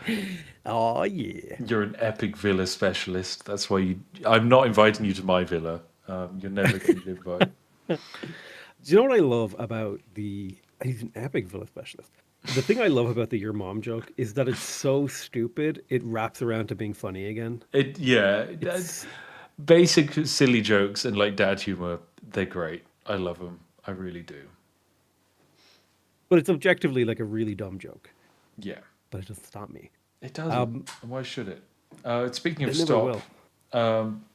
would you? I mean, unfortunately, I do actually have to go at some point because I have to take the wonderful head intern Connor Brow back to his home after enslaving him for effectively a full weekend, so that I could force him to play airsoft with me. And he did a great job. He did a fantastic job. Bless him. He really. Was he the one? Was he the one who made your YouTube thumbnail this morning? No, no, no. But the YouTube thumbnail was made by my wonderful Northern Irish editor, Harry. I was going to say it'd be really funny if he was staying in your house. And you're like, oh, I have to do the stream, and you just go wake him up and be like, Connor, I need a thumbnail. Do the Get thumbnail up. now. No, I mean, look, as skilled as Connor is, I don't think graphic design is his jam. But yeah, No. his jam is instead slowly walking in front of me and getting shot, so I know where the enemy's located. Incredible. He was fantastic. Also, I need him to stand at a distance so I can range my gun. All of that standard stuff. He was perfect, absolutely perfect. Yeah, the What a airsoft event legend. we went to was actually huge. It was insane. There's 500 people there. It was very, very busy. and I enjoyed it. Awesome. Yeah. Anyway, Go shoot men. go shoot balls of men, and women too. There are actually quite a lot of women, which is not always the case in airsoft, but it was like maybe 20-30% women.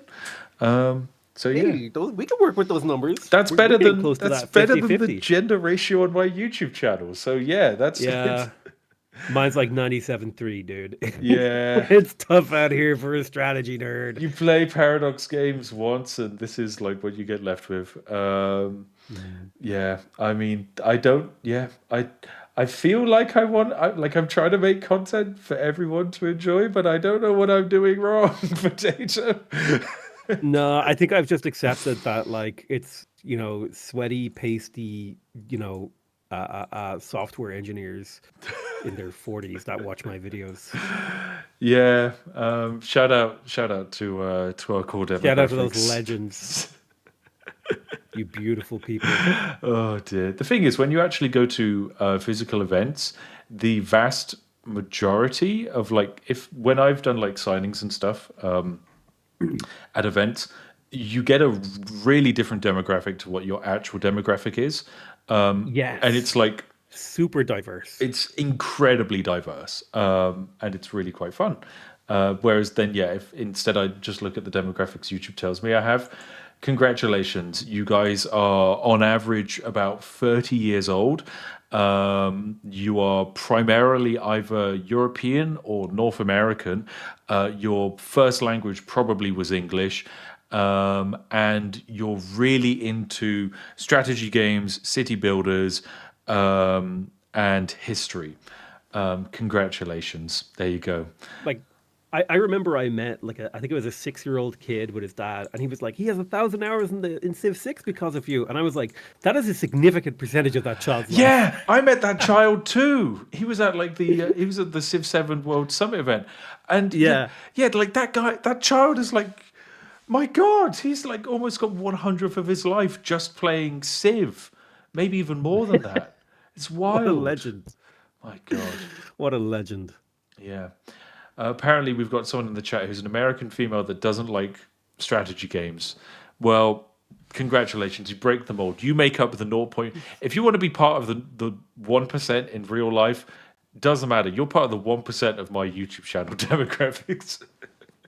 Can we deploy strike teams to capture her? We need to study her to understand where she came from, how we can replicate it. What content do you want? What do you watch? God. I remember I spoke to another content creator about this, and they were like, "Oh, if you want more even demographics, just play Sims." And I was like, "Oh, well, I have Sims exploits. I like playing The Sims. Why not? I'll play The Sims." And I make a Sims video. Demographics still exactly the same. It's still like 97% of the viewers were men. Oh dear. Anyway, right. I think this is where we where we end today's stream on the topic of kidnapping women. Absolutely. Yeah. Anno 117. I just pasted the link in chat. Unless I've been shadow banned, click it. Go wishlist the game on the Ubisoft store on Steam. Make us look good. Also, if you like city builder games, it's actually pretty cool. It is, yeah. If you like Anno, congratulations, you're going to like this game. If you like city builders and you like Rome and you like production chains, congratulations, you're going to like this game.